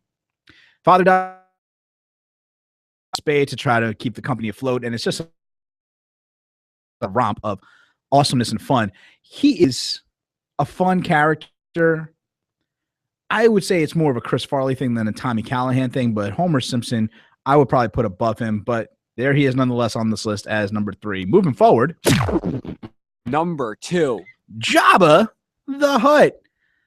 First made his big appearance in Star Wars Return of the Jedi, if I'm not mistaken. I don't think he showed up until that one. They remastered the episode 4 of A New Hope. And Jabba the Hutt was actually to that one in a little added deleted scene with Harrison Ford. But for our money, his first appearance was in Return of the Jedi. He also had a cameo spot in The Phantom Menace, which was probably the worst movie that was ever written as far as Star Wars goes. Unfortunately, Star Wars was riding so high when that movie was coming out that me as a 17-year-old kid actually camped out in front of a movie theater to get tickets, which was the dumbest thing I possibly could have done. I mean, like, it was a waste of time. It was a waste of money. Yeah, I'm a total idiot. I should never have done that, but it is what it is. And let's just move forward now and round out our top spot. Number 1. Fat bastard of the Austin Powers fame, Mike Myers, who is more of a chameleon in his career than I would say Eddie Murphy is. Go ahead and put on the fat suit in The Spy Who Shagged Me, and then again in what was that movie? It was Goldmember. It was one of the funnier movies I've ever seen. But yes, he's the number 1 rank. And now, for those of you guys watching on YouTube, probably just saw the door open. Louis Chacon walked right back in. I'm back. He is back. He just needs to on his microphone and not try to get onto mine before he can start speaking. Here, yeah. Oh. Now, it's funny that you make that joke, because the first time I heard that joke was in Wayne's World 2 when they went through the Donuts drive-in. Oh, yeah. And he tried to make it so that they couldn't understand what he was saying, but they got his order perfectly right. Yeah. Now, since you made that, I think it's kind of apropos because Mike Myers played Wayne. He also played our Number 1 ranking, who was Fat Bastard. Yes. The number 1 That's what I was going to go person here. I'm just going to go quick rundown since you just walked in. I don't know if you had a chance to listen to it, but the number 5 was Fat Albert. Okay. Number 4 was Homer Simpson. Yeah. Number 3, Tommy Callahan. Who's Tommy? Oh, yeah, Tommy Boy, right? Yeah. Yeah. Number 2, Jabba the Hutt. Now, wait a minute. Okay. Now, wait a minute. It depends because what are you ranking them on? Like, what are you, how fat they are or how powerful they are? Like, what are you ranking fat guy on? That's the funny thing about when you get ready source. You don't know what we're ranking them on. Because, I mean, as a powerful leader, you start ranking that. Yeah. Fat Albert had his gang. Homer Simpson leads the Simpsons, right? Who's the third guy? Tommy. Who lead is? Callahan was son of the governor, was he? No, he was son of a guy who owned his own auto parts company. Like he was like, okay. Yeah, he was a big leader himself. But that auto parts? Oh, yeah, he had a company with like 600 people in it. Okay, and then Fat Bastard, who did he lead? Nobody. Exactly. So Jabba the Hutt would be. He just led himself some baby ribs. Well, yeah. Well, Jabba the Hutt led like a whole, like villains and everything. He had a whole planet, didn't he? Jabba the Hutt was, yeah, he was a gangster and he had a lot of followers. I don't know if like he ruled them or if he just paid them well. Oh, well, I mean, he was surrounded by women or alien women or something like that, right? I'm sure he did. He had like Twi'leks all around him. So is it bad that I knew the name of the species that danced for Jabba? Wait a minute. I thought we had the music in there somewhere. Ding, ding, ding. We do. Yeah. Well, anyway. I got you for it. Oh, you got it. Oh, man. Amazing. But for me, Jabba the Hutt will be number 1 because he's leader of his own crew. There it is. Yes. What is it? Mos Eisley Cantina Band. Wonderful. Well, for me, Jabba the Hutt's number 1. Jabba the Hutt over Fat Bastard, huh? Yeah, because what does Fat Bastard do? He's fat. He wants to eat you. Eat me. No, he wants to eat you. I mean, he weighs a metric ton. I mean, that's got to count for something about being one of the fat guys on TV. Yeah, but he didn't rule anything. So basically, yours is political power. Is yeah, because the other guy was he was a leader of he was a gangster. He was a leader of a crew, a leader of an army. I don't really love the list. I mean, that's a shameless, like because he's fat. But what did he do? Just let his own gang of guys in the junkyard, right? Basically, yeah. I mean, I don't know. I think we have to find a better number 5 pick. Like, I don't mind the top 3. I mean, Tommy Callahan again. Like, he's just somebody that. Like, what about John Belushi in Animal House? Yeah, that's a good one. How about going old school, honeymooning? Oh, Ralph Cramden. Ralph Cramden. To the moon, Alice. He was kind of a fat dude. He was. If you want to go sitcom, I would say Norm from Cheers. Oh, yeah, because everybody knows Norm. Norm was Norm. Like that whole song about where everyone knows your name. They're talking about Norm. Yeah. They know his name. I know his name. You walk. I bet you George went wherever he walks in anywhere. They just shout Norm. Norm. I would. I'd yell at it. I remember there was this one episode. I watched like the entire series on Netflix. There was one time he walked in, nobody said anything. He was like all confused. He just put his hands up, like wondering what the heck happening. He just turned around and left. And that was it. Like, that was his whole appearance. Like, if they don't shout his name, he doesn't stay at the bar for some reason. Well, that's what happens to me when I go to Cutler Bay Sports Bar. Chacon! You know, actually, we got to go ahead and get ourselves down there for another remote shot. I miss going down. I haven't been down there since Craig's birthday. Oh, wow. Since that infamous picture in the bathroom. That's a great picture. Yeah, it is. It's like an album cover picture. Who knows what we play, but it's grimy, dirty, and it's in a bathroom stall. Well, you know what? We've all seen the picture. Everybody who listens to the show has seen the picture. But looking at the picture, I'm going to go ahead and pull it up so that we can go ahead and just reference it. I believe I had it on one of my YouTube accounts for one of the videos I had. So I'll just pull that up so you can go ahead and see it. And of course, I'll tweet it out later on after the show if you guys want to give us your opinion as well. If that was an album cover and we were in a band, who would be what? You know what I'm getting at? Yeah. Like who's the drummer, who's bass, who's like a keyboard or a second bass or something like that. That's exactly what I'm talking about. Here's the photo, all right? Okay.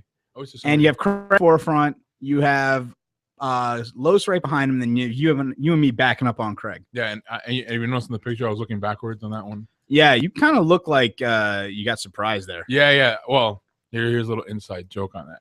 You see that picture is a little bit close up. The wide shot was supposed to be in the one stall, bathroom stall. So I was trying to go for the factor of I'm taking a piss in the corner. And then you guys came in. If that's with the camera. case, you're taking a piss on me. well, it's right next to you. And then Dude, you are tinkling on my shoes. Yeah, right. That's what it looks like. Well, the idea was that I'm in there taking a piss, and then you guys walked in with the camera, and you guys just got together and said, "Let's take a picture." Hey, Chacon, you ready? What, me? And then the picture was taken. And then you can see those. Silos looks scary in that picture, by the way. He looks creepy. Like he's gonna hurt somebody. Like I got the porn stash working right now, but he looks like a child molester. Yeah, he's like, "Come over here. I want to talk to you." You know what face that is? You remember that interview that was going on with LeBron James a while back, and then Chris Bosh stuck his head in there with like a weirdly creepy look. Yeah. That is exactly what Los is doing right now. Like that's scary, man. It is scary. It's like, yeah, we're here. Absolutely, it's freaky. So you know what? I'm gonna go ahead and let you do the first one on this, and then again we'll post out the picture, and everybody can go ahead and give us their opinion on it. Who is who in the band? Okay. Well, Craig's the lead singer or something, right? I mean, he is the front man technically. Yeah, I he's mean, the look at front him. man. He's the guy with the logo right underneath his chin. Yeah. Yeah. I mean, along with the other things that go underneath his chin. Whoa. What was that about? That was a shot across. Oh, he's not even in the room. I know he can't defend himself, which is why it's so fun. Yes. Pittsburgh sucks. Anyway, and everything. By the way, just I don't know. I'm just taking free shots because we can. I'm gonna go. Okay. I don't know what Silos plays. Silos plays like a tambourine or something. Or like a little. Like he's in the corner. You said he's the Stevie Nicks of the band. Yeah, something like that. Like in a corner with that weird smile he has on his face, just playing a tambourine in the corner. Like, yeah, give me more tambourine. Or like a cowbell or something. I need more cowbell. I'm gonna go for I'm the drummer. I was gonna say that. Yeah, I'm like the drummer. I'm like I'm even lost or confused. But we you know what the ironic thing about it is? I mean, like it has nothing to do with the photograph, but Craig is an actual drummer. No, I know. Yeah, that's funny. But it looks like we would have. And I don't know if you're a keyboard or you're you're playing like a bass or something.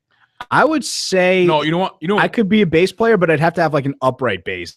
Like just the fact that I'm wearing a button-down shirt and glasses, I look like I'm like coming straight out of like a symphony. Yeah. Like I would be like a bassist the way like Sting was the bassist. You know? Yeah. I like that. You know, but I'm thinking keyboard, and you're like, yeah, I got this keyboard. And you're like, I do got the keyboard under control. Like if you're like keyboards in front of you, I'm like the keyboards from Bon Jovi playing them. You still got the smile, like the confidence, and like you just like a touch of background vocals every so often. Yeah, but it's like you're singing it, and then you just put your hand back, and like 3 fingers touch some instrument and plays in the background, and you're not even looking at the fingers; you just know where it is. That's what you look like in that picture. So yeah, that's an interesting picture for us to have, like as a rock band. I like that. What do you think you play? Like I think the upright bass fits me well the way I look there. But then again, Silos with his superhero T-shirt on strikes me as a bassist also. Yeah, that's true too. Like right next to Craig, like on the other side, opposite side of the stage or something. Like if Craig goes on one end, he goes to the other end. Craig strikes me as the singer keyboardist, like Freddie Mercury almost.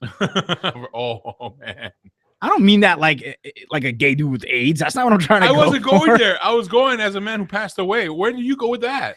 I don't know. I'm just being a jerk. Actually, I was going with the gay dude with AIDS. Oh, so I suddenly am not so much of an a-hole anymore. No. Oh man. Well, those were our opinions on that, and of course, we did our power rankings, which we kind of just left. A couple of people tweeted at us, but we're running out of time, so I'm just going to ignore them. Tweet at us next time. We want more of your interaction on there. And, of course, we're going to go ahead and put this picture out so you guys can let us know who you think is in the band. We'll give you the results next week. We have a lot of results coming next week. Ooh, busy on the website. Busy on the Facebook page. Absolutely. There's actually a 305 Facebook page. You know that, right? Yeah, of course I know that. I know. I'm not telling you. I'm telling the audience. I'm telling the audience. You know that. Come on, man. I do know that. 305 Network Under the Sun. We'll be right back. We might have some special guests for you. Stay tuned.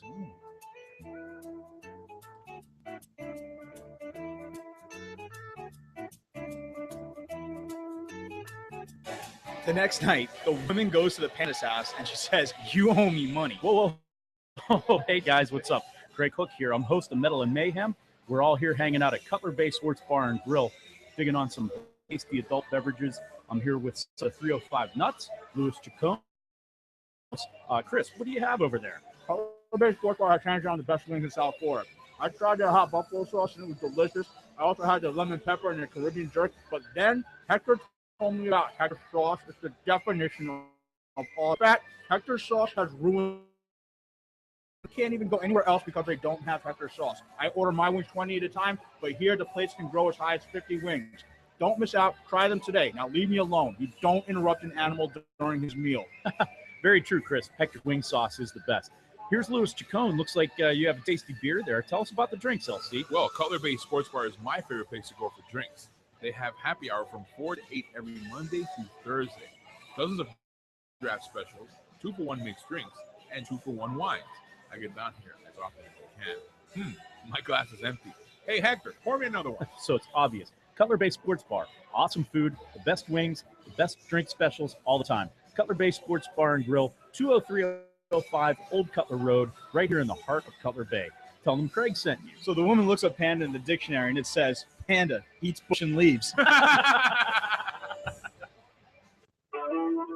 This and every Friday, Metal and Mayhem.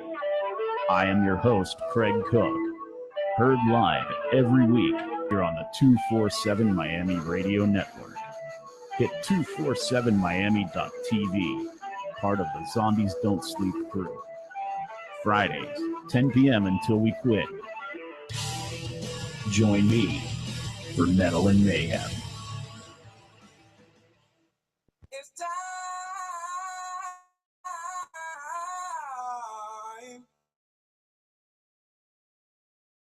that football season. You know what else that means? It's fantasy football season. Tune in every Tuesday at 9 p.m. for Fantasy Frauds, with replays starting at 5 on Wednesdays and Thursdays. You can only hear it here on 247miami.tv. It's not about anything else. Go to your room and lock the door, cause when you try it once, you wanna try it some more. Size doesn't matter and that's a fact. It might be small, but it's a big impact. Bust a nut, bust a nut. Grab a bag of corn nuts and bust a nut. They're lightly toasted and hard as well. Enjoy yourself, we won't tell. Everybody does it, they like it a lot. You can do it at school, just don't get caught. It takes a few minutes if you don't delay. Take your time, make it last all day. Bust a nut, bust a nut. Grab a bag of corn nuts and bust a nut. They're lightly toasted and hard as well. Enjoy yourself, we won't tell. Corn nuts, an intensely crunchy corn snack, comes in 7 nut-busting flavors. Bust a nut at a convenience store near you. What you just said is one of the most insanely idiotic things I have ever heard. Everyone in this room is now dumber for having listened to it. Surely you can't be serious. I am serious. And don't call me Shirley. What? Wait a minute. This isn't my world. Erroneous! Erroneous! Erroneous on both counts. Well, that's the Colonel's law. Breaking the law, breaking the law, breaking the law, breaking the law, breaking the law, breaking the law, breaking the law, breaking the law. 305 Network Under the Sun. Having a little audio problems right now. We're just trying to get Mr. Craig Cook and Carlos Coronel on the line, just standing by. Carlos not here. Carlos Craig is not- here. Craig not here. I don't know. Just trying to imagine like their maids or something like that from their mansions. Like he's not here. So Colonel's Law. They're all here. They're all here. All right, let's introduce our guests from the 305 Network Under the Sun. Let's see who is the first one to say hello right now. Go ahead, Los. Ah! As of right now, it sounds like it's just Craig. Craig Cook here. How you doing, So Craig? is this for real now? This is for real. We were up against the I break think and it's a the connection went conspiracy. down. Listen, I think it's a conspiracy that I keep getting hung up on, and I think the government has finally decided to intervene in our segment. That we're gaining traction in our Colonel's Law segment, and we roll it over into our conspiracy segment, and the government has finally decided that we know too much, and they're disconnecting our phone calls, trying to establish a three-way phone conference here on the phone line. And they're That's what holding you back from coming into the studio. Well, that was a whole other thing altogether. I think there was an operative agent that actually smashed into my wife's car to make this. Yeah, this Craig meeting can impossible. go in. Now, I hate to do this on air, Craig, but if you could just hold on a second. Carlos, are you with us? I don't think he's connected. It's just two people, but maybe he's not connected. No. Well, Anyways, you know what? If that's the case, we'll try to get Los on in a second segment. But for right now, then Craig's here. So Right, I'll tell you a secret. What are we talking about now? A street repair fund on a secret swimming pool for himself. Get out. Who told you that? There's no emoticon for what I'm feeling. Spanish and Italian are the same language. Well, that's surprising. Controlling our minds with flu shots. I knew it. Still irresponsible to present rumors as facts. Hey, Mo, can you keep a secret? No. Not even a little one? No. What if I just whisper it? No, I tells you. I got a lot of secrets. I prefer to keep clandestine. Terrible, disturbing secrets. I want answers now, or I want them eventually. You see, we're the ones loading them with mind-controlling additives. Of course. It's so simple. Wait, no, it's not. It's needlessly complicated. Attention, some crazy creeps on an island somewhere are secretly running the world. But I don't know anything. At least I don't think I do.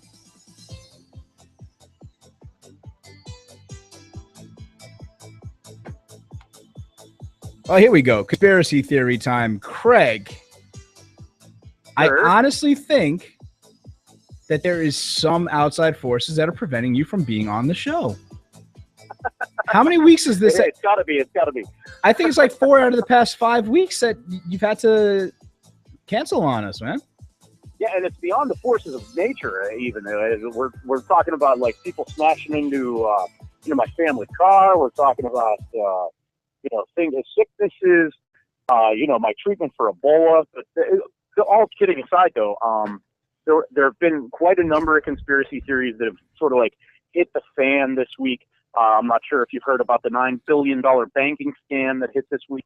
Whoa, bring that up. Easy. Who's that? Well, I mean, that's side material. I'm talking like there was another story where now Ebola is completely eradicated from the United States. Everybody who had it is either cured or has died.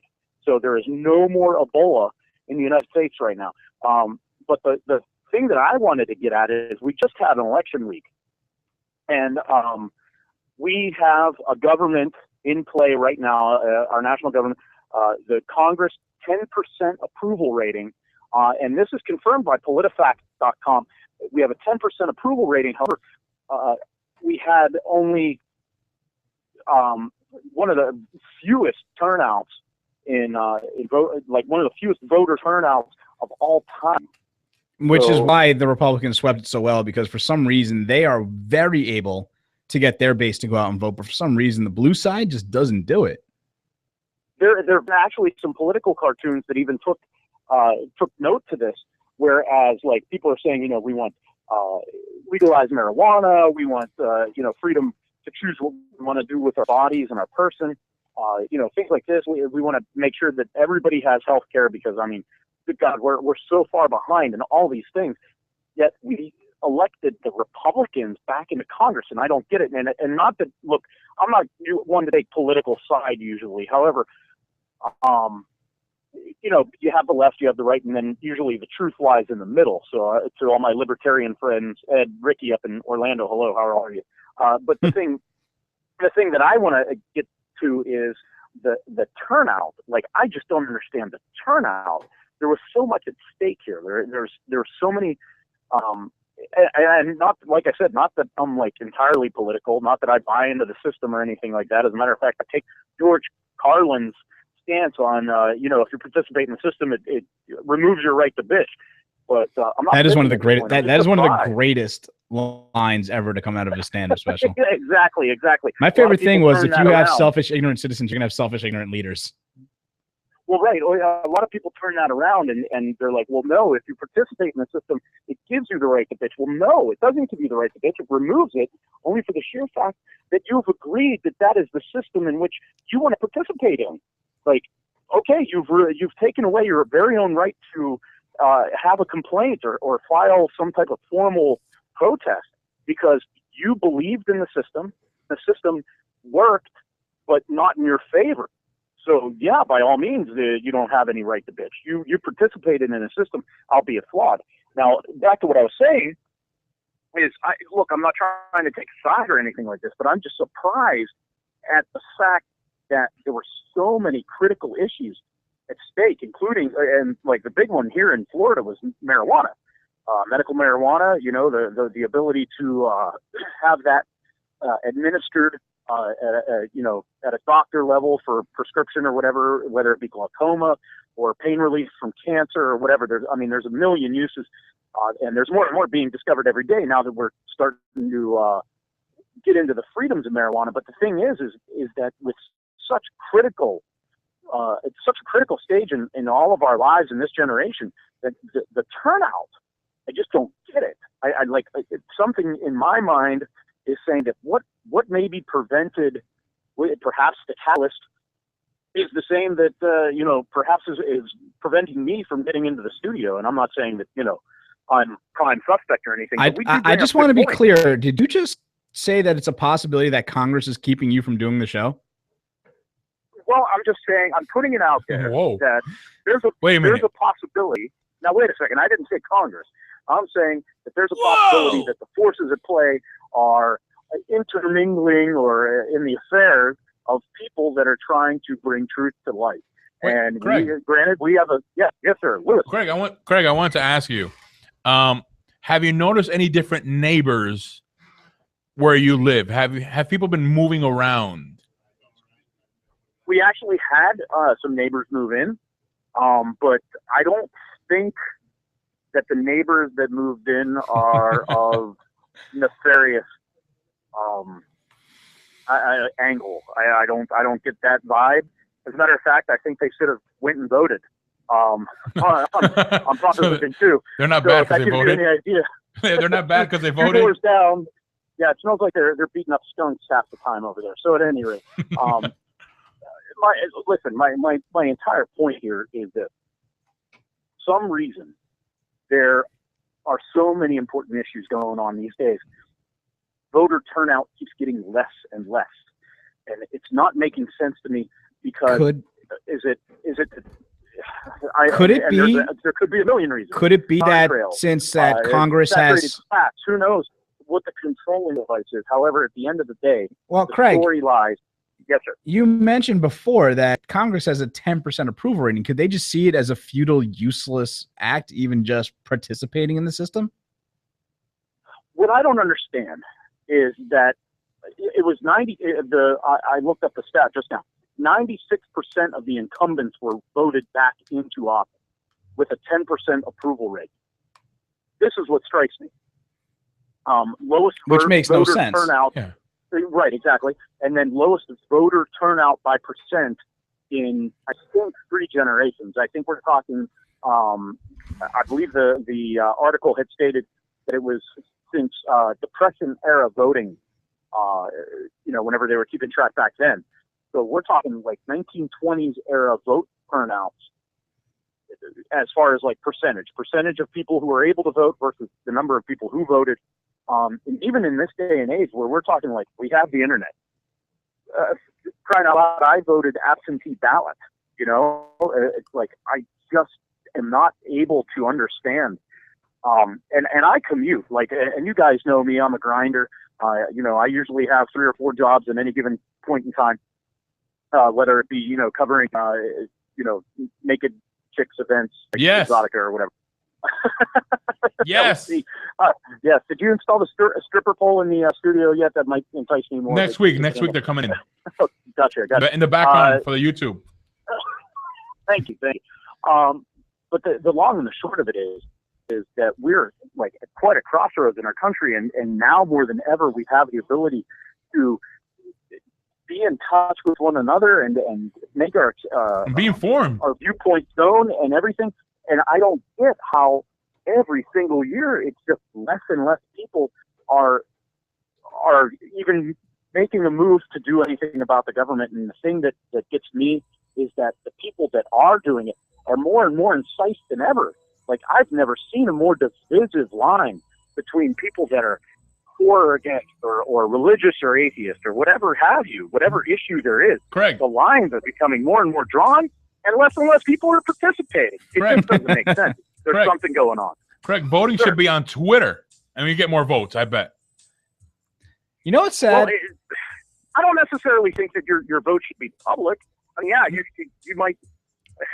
Shit, there's an app for everything. There's an app for that. There's an app for this.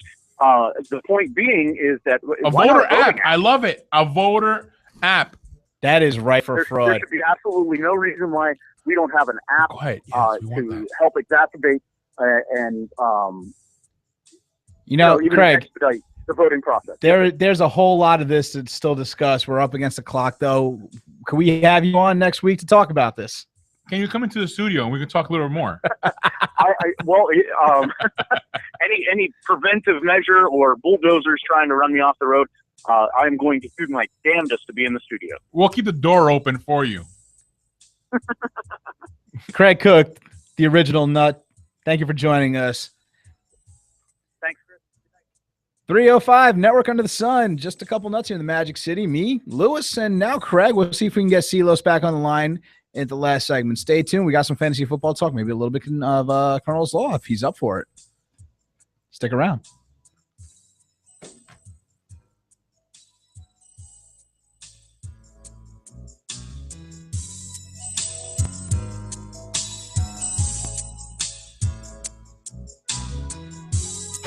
The next night, the woman goes to the Panda's house and she says, "You owe me money." Whoa.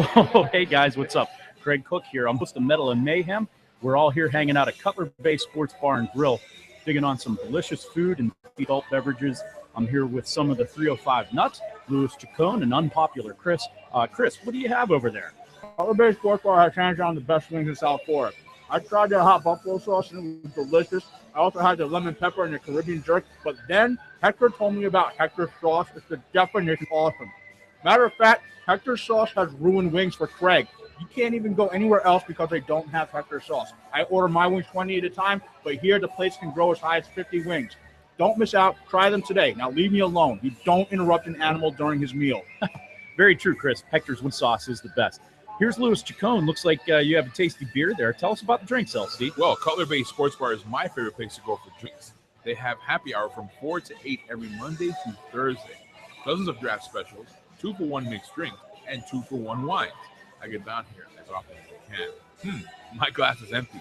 Hey, Hector, pour me another one. So it's obvious. Cutler Bay Sports Bar. Awesome food, the best wings, the best drink specials all the time. Cutler Bay Sports Bar and Grill, 20305 Old Cutler Road, right here in the heart of Cutler Bay. Tell them Craig sent you. So the woman looks up panda in the dictionary and it says, "Panda eats bush and leaves." This and every Friday, Metal and Mayhem. I am your host, Craig Cook. Heard live every week here on the 247 Miami Radio Network. Hit 247miami.tv, part of the Zombies Don't Sleep crew. Fridays, 10 p.m. until we quit. Join me for Metal and Mayhem.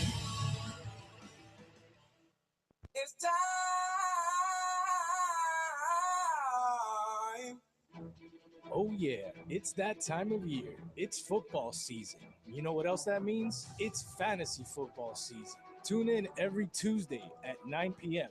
for Fantasy Frauds, with replays starting at 5 on Wednesdays and Thursdays. You can only hear it here on 247miami.tv. It's not about anything else.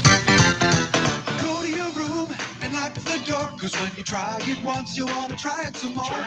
Size doesn't matter, and that's a fact. It might be small, but it's a big impact. Bust a nut, bust a nut. Grab a bag of corn nuts and bust a nut. They're lightly toasted and hard as well. Enjoy yourself, we won't tell. Everybody does it, they're not good at luck. You can do it at school, just don't get caught. It takes a few minutes if you don't delay. Take your time, make it last all day. Bust a nut, bust a nut. Grab a bag of corn nuts and bust a nut. They're lightly toasted and hard as well. Enjoy yourself, we won't tell. Corn nuts, an intensely crunchy corn snack, comes in 7 nut-busting flavors. Bust a nut at a convenience store near you. What you just said is one of the most insanely idiotic things I have ever heard. Everyone in this room is now dumber for having listened to it. Surely you can't be serious. I am serious. And don't call me Shirley. What? Wait a minute. This isn't my world. Erroneous. Erroneous. Erroneous on both counts. Well, that's the Colonel's law. Breaking the law, breaking the law. Breaking the law, breaking the law. Breaking the law, breaking the law. 305, Network Under the Sun. Just a few more minutes of, well, me, Unpopular Chris, back in the studio by himself right now. LC will probably be back in just a moment. Had a lot of guests on the show today. We heard from Craig Cook. We're still hoping to hear from Carlos. And, of course, George West stopped by for a little bit to discuss, well, the George West Show, which you can hear right after this one coming up in just a few minutes. So definitely hang around. A lot of good talk coming up on this evening's show. Now, we didn't get a chance to get into Colonel's Law. We had Carlos on the line, but something happened where it dropped out. We're hoping he calls back. But in the meantime, I'm going to try to fill his shoes as best I can. And I'm on the site right now. The tagline for the site says, "Big government, small brains, dumb laws." And there are dumb laws across all the states. They have every single state listed. And we broadcast from South Florida. So let's stick to some of the Florida ones. Now, here is the first one I want to bring up. And it says, Florida accidentally banned all computers and smartphones in internet cafes. Now, when you click on the link to read about that law, it says, when Florida lawmakers recently voted to ban all internet cafes, they worded the bill so poorly that they effectively outlawed every computer in the state. Now, I'm sure that that's not something that is actually going to hold up. It has to be repealed sometime. Let's be honest. Every single lawmaker is probably breaking the law. They all have phones that are probably smart. They all have computers to modify their schedules to set everything up. I'm sure that they even use computers in their voting process inside the state legislature. So that is something that is definitely dumb, and I would nominate it for one of the Colonel's Law. Now, here's another thing that's specific to Florida, something that's just totally dumb. The term motor vehicle was revised to exclude swamp buggies, deregulating the primary mode of transportation in the state. Swamp buggies. There you go, Florida. Not cars as your primary mode of transportation, but swamp buggies are now deregulated. So deal with that. In the state of Florida, the Constitution, the state constitution allows for freedom of speech, a trial jury, and pregnant pigs to not be confined in cages. I have got to see the full text of this law. Number 10 constitutional amendment, Article 10, Section 19, ballot title, Animal Cruelty Amendment, limiting cruelty and inhumane confinement of pigs during pregnancy. Inhumane treatment of animals is a concern of Florida citizens. To prevent cruelty to animals as recommended by the Humane Society of the United States, no person shall confine a pig during pregnancy in a cage, crate, or other enclosure, or tether a pregnant pig on a farm so that the pig is prevented from turning around freely except for veterinary purposes and during a pre-birthing period, provides definitions, penalties, and effective date. Okay. Let me get this straight. Pigs are allowed to be caged. Like, the Humane Society has no problem with that. They're allowed to be caged, crated, put into any other enclosure, tethered up, as long as the pig in question doesn't have a baby on board. That is a little backward. Now, to me, that is saying that the Humane Society who sponsored this bill, either they do not care about a pig if it's not pregnant and thinks it can be completely cruel to it, or nothing. That's what it comes down to. What about the regular pigs? They're allowed to be treated like prisoners and slaves? I don't know. You know, I don't do such a great job with the Colonel's Law as Carlos does. I'm just going to go ahead and sit here and say, Carlos, get on back here as soon as we can. We want you next week to run your segment because I'm butchering the crap out of it. Last portion of our show, we always like to talk a little bit of fantasy football. And that is our standard fantasy football music here. Now, the reason we do a fantasy football league is fairly self-promotional. It gives us a chance to talk about each other and each other's show. We have people like the Fraud Ballers, Real Deal, who are part of the Fantasy Frauds football show that airs here on 24/7 Miami. Stick with them for all of your content. Dirty Laundry has a team.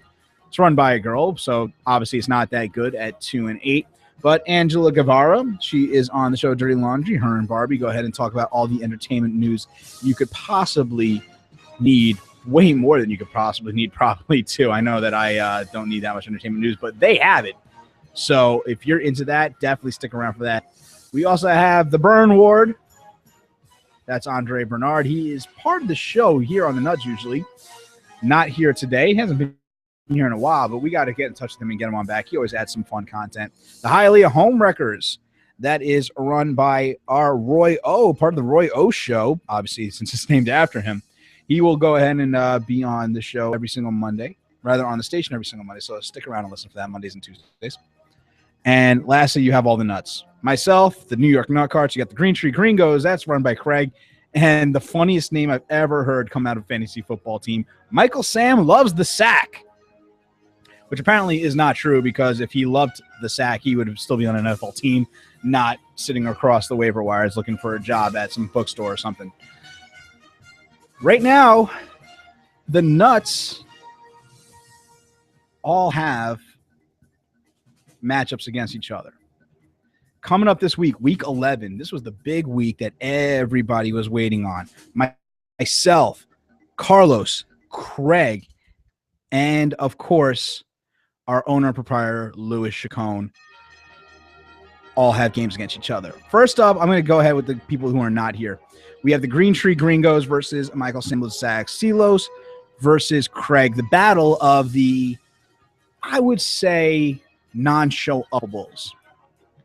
Craig is dominating this league at 9-1 right now, and of course, Carlos leads his division at 7-3. Him and I have the same record, but I'm unfortunate to be in Craig's division, so I'm not going to be as fortunate as him to win my division. I'll probably end up playing Carlos in the first round of the playoffs. We have here a fairly one-sided matchup from what it looks like. It looks like, according to the projections, that Carlos is going to go ahead and take this one. And even so, he has a player on a bye. Actually, they both have to still set their lineup, so I'm not even going to go ahead and project this. But Craig has DeMarco Murray starting at running back, which is unfortunate because as great as he is, he's on a bye week, so he's going to get him 0 points. And right now, Carlos is favored to win this week by about 30 points. So if Craig goes ahead and gets himself a decent, solid running back in there, he should be just fine to compete in this one. The other matchup this week that everybody's looking forward to, myself, unpopular Chris, versus the owner of the league, Louis Chacon. Now, this looks extremely one-sided. My team's 7-3, and only because Craig is dominating like crazy this year, versus Tyrone at 2-8. 41 points in my favor. Now, to be fair to players on buys, he sells a sub out for, but 41 points for just a couple players is a lot to deal with. I don't know. Don't know who's going to win these games. We're not even really going to make a prediction on it. We just all know that come the end of this week, come next time that we're all sitting here around this table with each other, one of us is going to have a lot of trash talking to do to the other three. I think the one that's going to be talking the most trash will probably be Craig Cook. Joining me now back in the studio, Louis Chacon, and operator 24/7 Miami. Follow him at 24/7 Miami. Louis. This week I'm going to win. And next week. No, your team name is next week I'm going to win, not this week. No, but I'm just saying it now. Because I said it last week that I was going to win this week. You know, the whole season I've been trying to not talk trash. Okay. As much as people have been trying to get me to talk trash, I have not talked trash, especially during games. You're making me want to talk trash right now, Louis. Oh, come on. Well, remember, your rule is not during the game. So you're sitting here like saying how you're going to win this week. You're trying to like puff your chest out, stop all over me. Meanwhile, I'm super predicted to kick your butt this week. What is it predicting? It's predicting 41 points. Now, I just told the entire audience listening in, you got some players on the bye, and I'm telling you this right now so that you go ahead and make sure that another week of bye. Yeah, you're just going to happen all the time. So Every week somebody's on a bye, for crying out loud. Damn, I got to pick different players from different teams now. We got to look for other players. You got to jump on that. I mean, the waiver wire already kicked in for the week, so everybody's a free agent now. Grab whoever you want to get. But, I mean, you're not the only one dealing with buys this week. I mean, I got a couple players that are not going to be part of my roster. Like, I can't play Tony Romo, who's my best quarterback, or Torrey Smith, who's one of my stud receivers. Wait a minute. Did you talk about the battle of the division leaders? Yes, we did. Oh, I missed that. Man. It's all right, man. I'm in the room and I'm on a delay also again. How's that possible? Look at the background. You're in the room on headphones, yet you're delayed as if you're listening on the app. Yes. That's not right. Anyway. Well, what's your opinion on Craig versus Carlos? I want to see Carlos win. You want to see Carlos win? Yes. I do too, because Craig's in my division and I want to catch up to him. But who do you think is really going to win? Craig's going to win by like 30. You know, I was just looking at the projections and the matchups. Right now, Carlos is favored by about 29 points. But the reason behind it, though, is that Craig still has DeMarco Murray in his roster lineup, who's on a bye week. Now, they both have kickers out, so we'll call that a wash. Is the difference of DeMarco Murray enough to make up 30 points? Who's Dallas playing? On a bye week. Oh, he's on a bye week. Who's the other running back? Craig has the option of putting in LeGarrette Blount from Pittsburgh, who's a backup to Le'Veon. Don't even know if that's going to be. Or he could pick somebody up off the waiver wire. Ooh, that could be what can hurt Craig. I feel. I mean, DeMarco Murray is hands down his player all season. Oh yeah, my God! It's like who would have thought that was going to happen with DeMarco Murray? And then again, he probably will make up a few points when he takes Russell Wilson out of his lineup and puts Andrew Luck back in. Man, now on Silos' side, he has an all-star team also, doesn't he? He's got a solid team. Le'Veon Bell, like I said, he's starting Pittsburgh running back with LeGarrette Blount. You got Peyton Manning on his squad, Marshawn Lynch. So yeah, the top three players on this team are super solid. Fitzgerald, Roddy White. Who is the Dirty Laundry playing? Because they're going to win. Dirty Laundry is slated to play against the Fruad Ballers. So are you sure they're going to win? Yeah, that's a toss-up right there, too. Here is the question. At the end of the week, we have three teams that are 2-8 right now. We have The Real Deal, Dirty Laundry, and next week I will win. Who's that? You. Who will be trailing the rear in that after this week? Oh, like a reverse, like to see who's gonna be the worst. I say Dirty Laundry still. Okay. Mostly because she doesn't look at her team.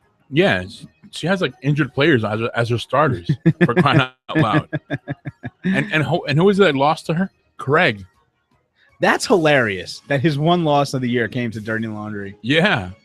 So, well, again, I like this idea of how I give credit to where it is. You had this idea for doing the fantasy football, where we involve all the different shows. Yep. And I mean, I like it. I mean, I wish others would participate more. But I like it. We're all battling each other, and things are changing. We're getting a new show, by the way. It's coming up next week. It's called Young at War. What's that show about, Young at War? It's mostly about people who are going through some sort of like depression topics, and they're being sad, and their experiences in their lives. And the host, Massey, will be discussing it on her show, and she also is a poet, so she'll be also reading poetry on her show. So it's a balance from what we have here on the 305 Nuts. All right, so there you go. You listen to them to get sad, you come back to us to be happy, and it's a nice little cycle for you going back and forth and back and forth and back and forth. That sounds very wrong. Does it sound just because I whispered it? Yeah, you can say anything like in a whisper, and it sounds really dirty. Yeah, it doesn't help that I have a porn stash going for Movember also. That'll be $4.95. Ew. See, that just sounds dirty. Like, what's going to be $4.95? 305 Network Under the Sun. We did 2 hours. We did it. You didn't want to do 2 hours. Yeah. I have a best of ready to go. Like, ready to shoot out, and bam, it's a really good episode, by the way. The best of?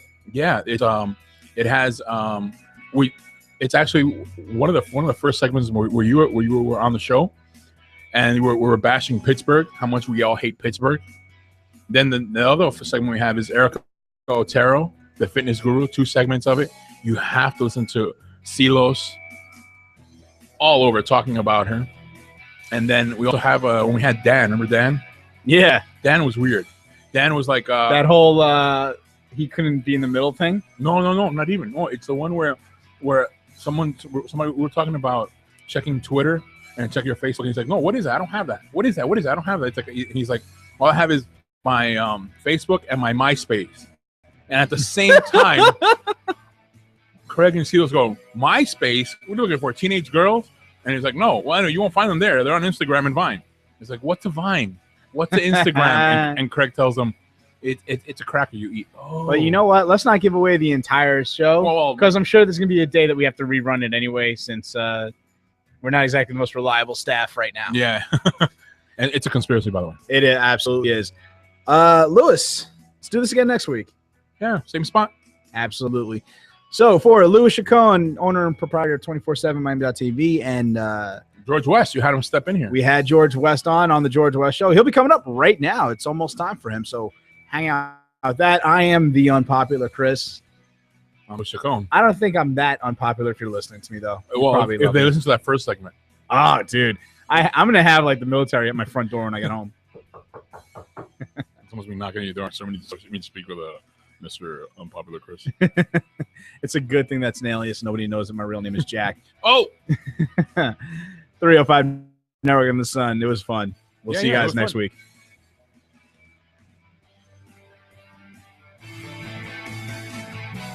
Next time, the woman goes to the panda's house and she says, you owe me money. Whoa. Hey, guys, what's up? Greg Cook here. I'm host of Metal and Mayhem. We're all hanging out at Cutler Bay Sports Barn, digging on some delicious food and tasty adult beverages. I'm here with some of the 305 Nuts, Louis Chacon, Chris. Chris, what do you have over there? Cutler Bay Sports Bar has hands down the best wings in South Florida. I tried their hot buffalo sauce and it was delicious. I also had the lemon pepper and the Caribbean jerk. But then Hector told me about Hector's sauce. It's the definition of awesome. Matter of fact, Hector's sauce has ruined wings for Craig. You can't even go anywhere else because they don't have Hector sauce. I order my wings 20 at a time, but here the plates can grow as high as 50 wings. Don't miss out. Try them today. Now leave me alone. You don't interrupt an animal during his meal. Very true, Chris. Hector's wing sauce is the best. Here's Louis Chacon. Looks like you have a tasty beer there. Tell us about the drinks, LC. Well, Cutler Bay Sports Bar is my favorite place to go for drinks. They have happy hour from 4 to 8 every Monday through Thursday. Dozens of draft specials, 2-for-1 mixed drinks, and 2-for-1 wines. I get down here as often as I can. My glass is empty. Hey, Hector, pour me another one. So it's obvious. Cutler Bay Sports Bar. Awesome food, the best wings, the best drink specials all the time. Cutler Bay Sports Bar and Grill, 20305 Old Cutler Road, right here in the heart of Cutler Bay. Tell them Craig sent you. So the woman looks up panda in the dictionary and it says, panda eats bush and leaves.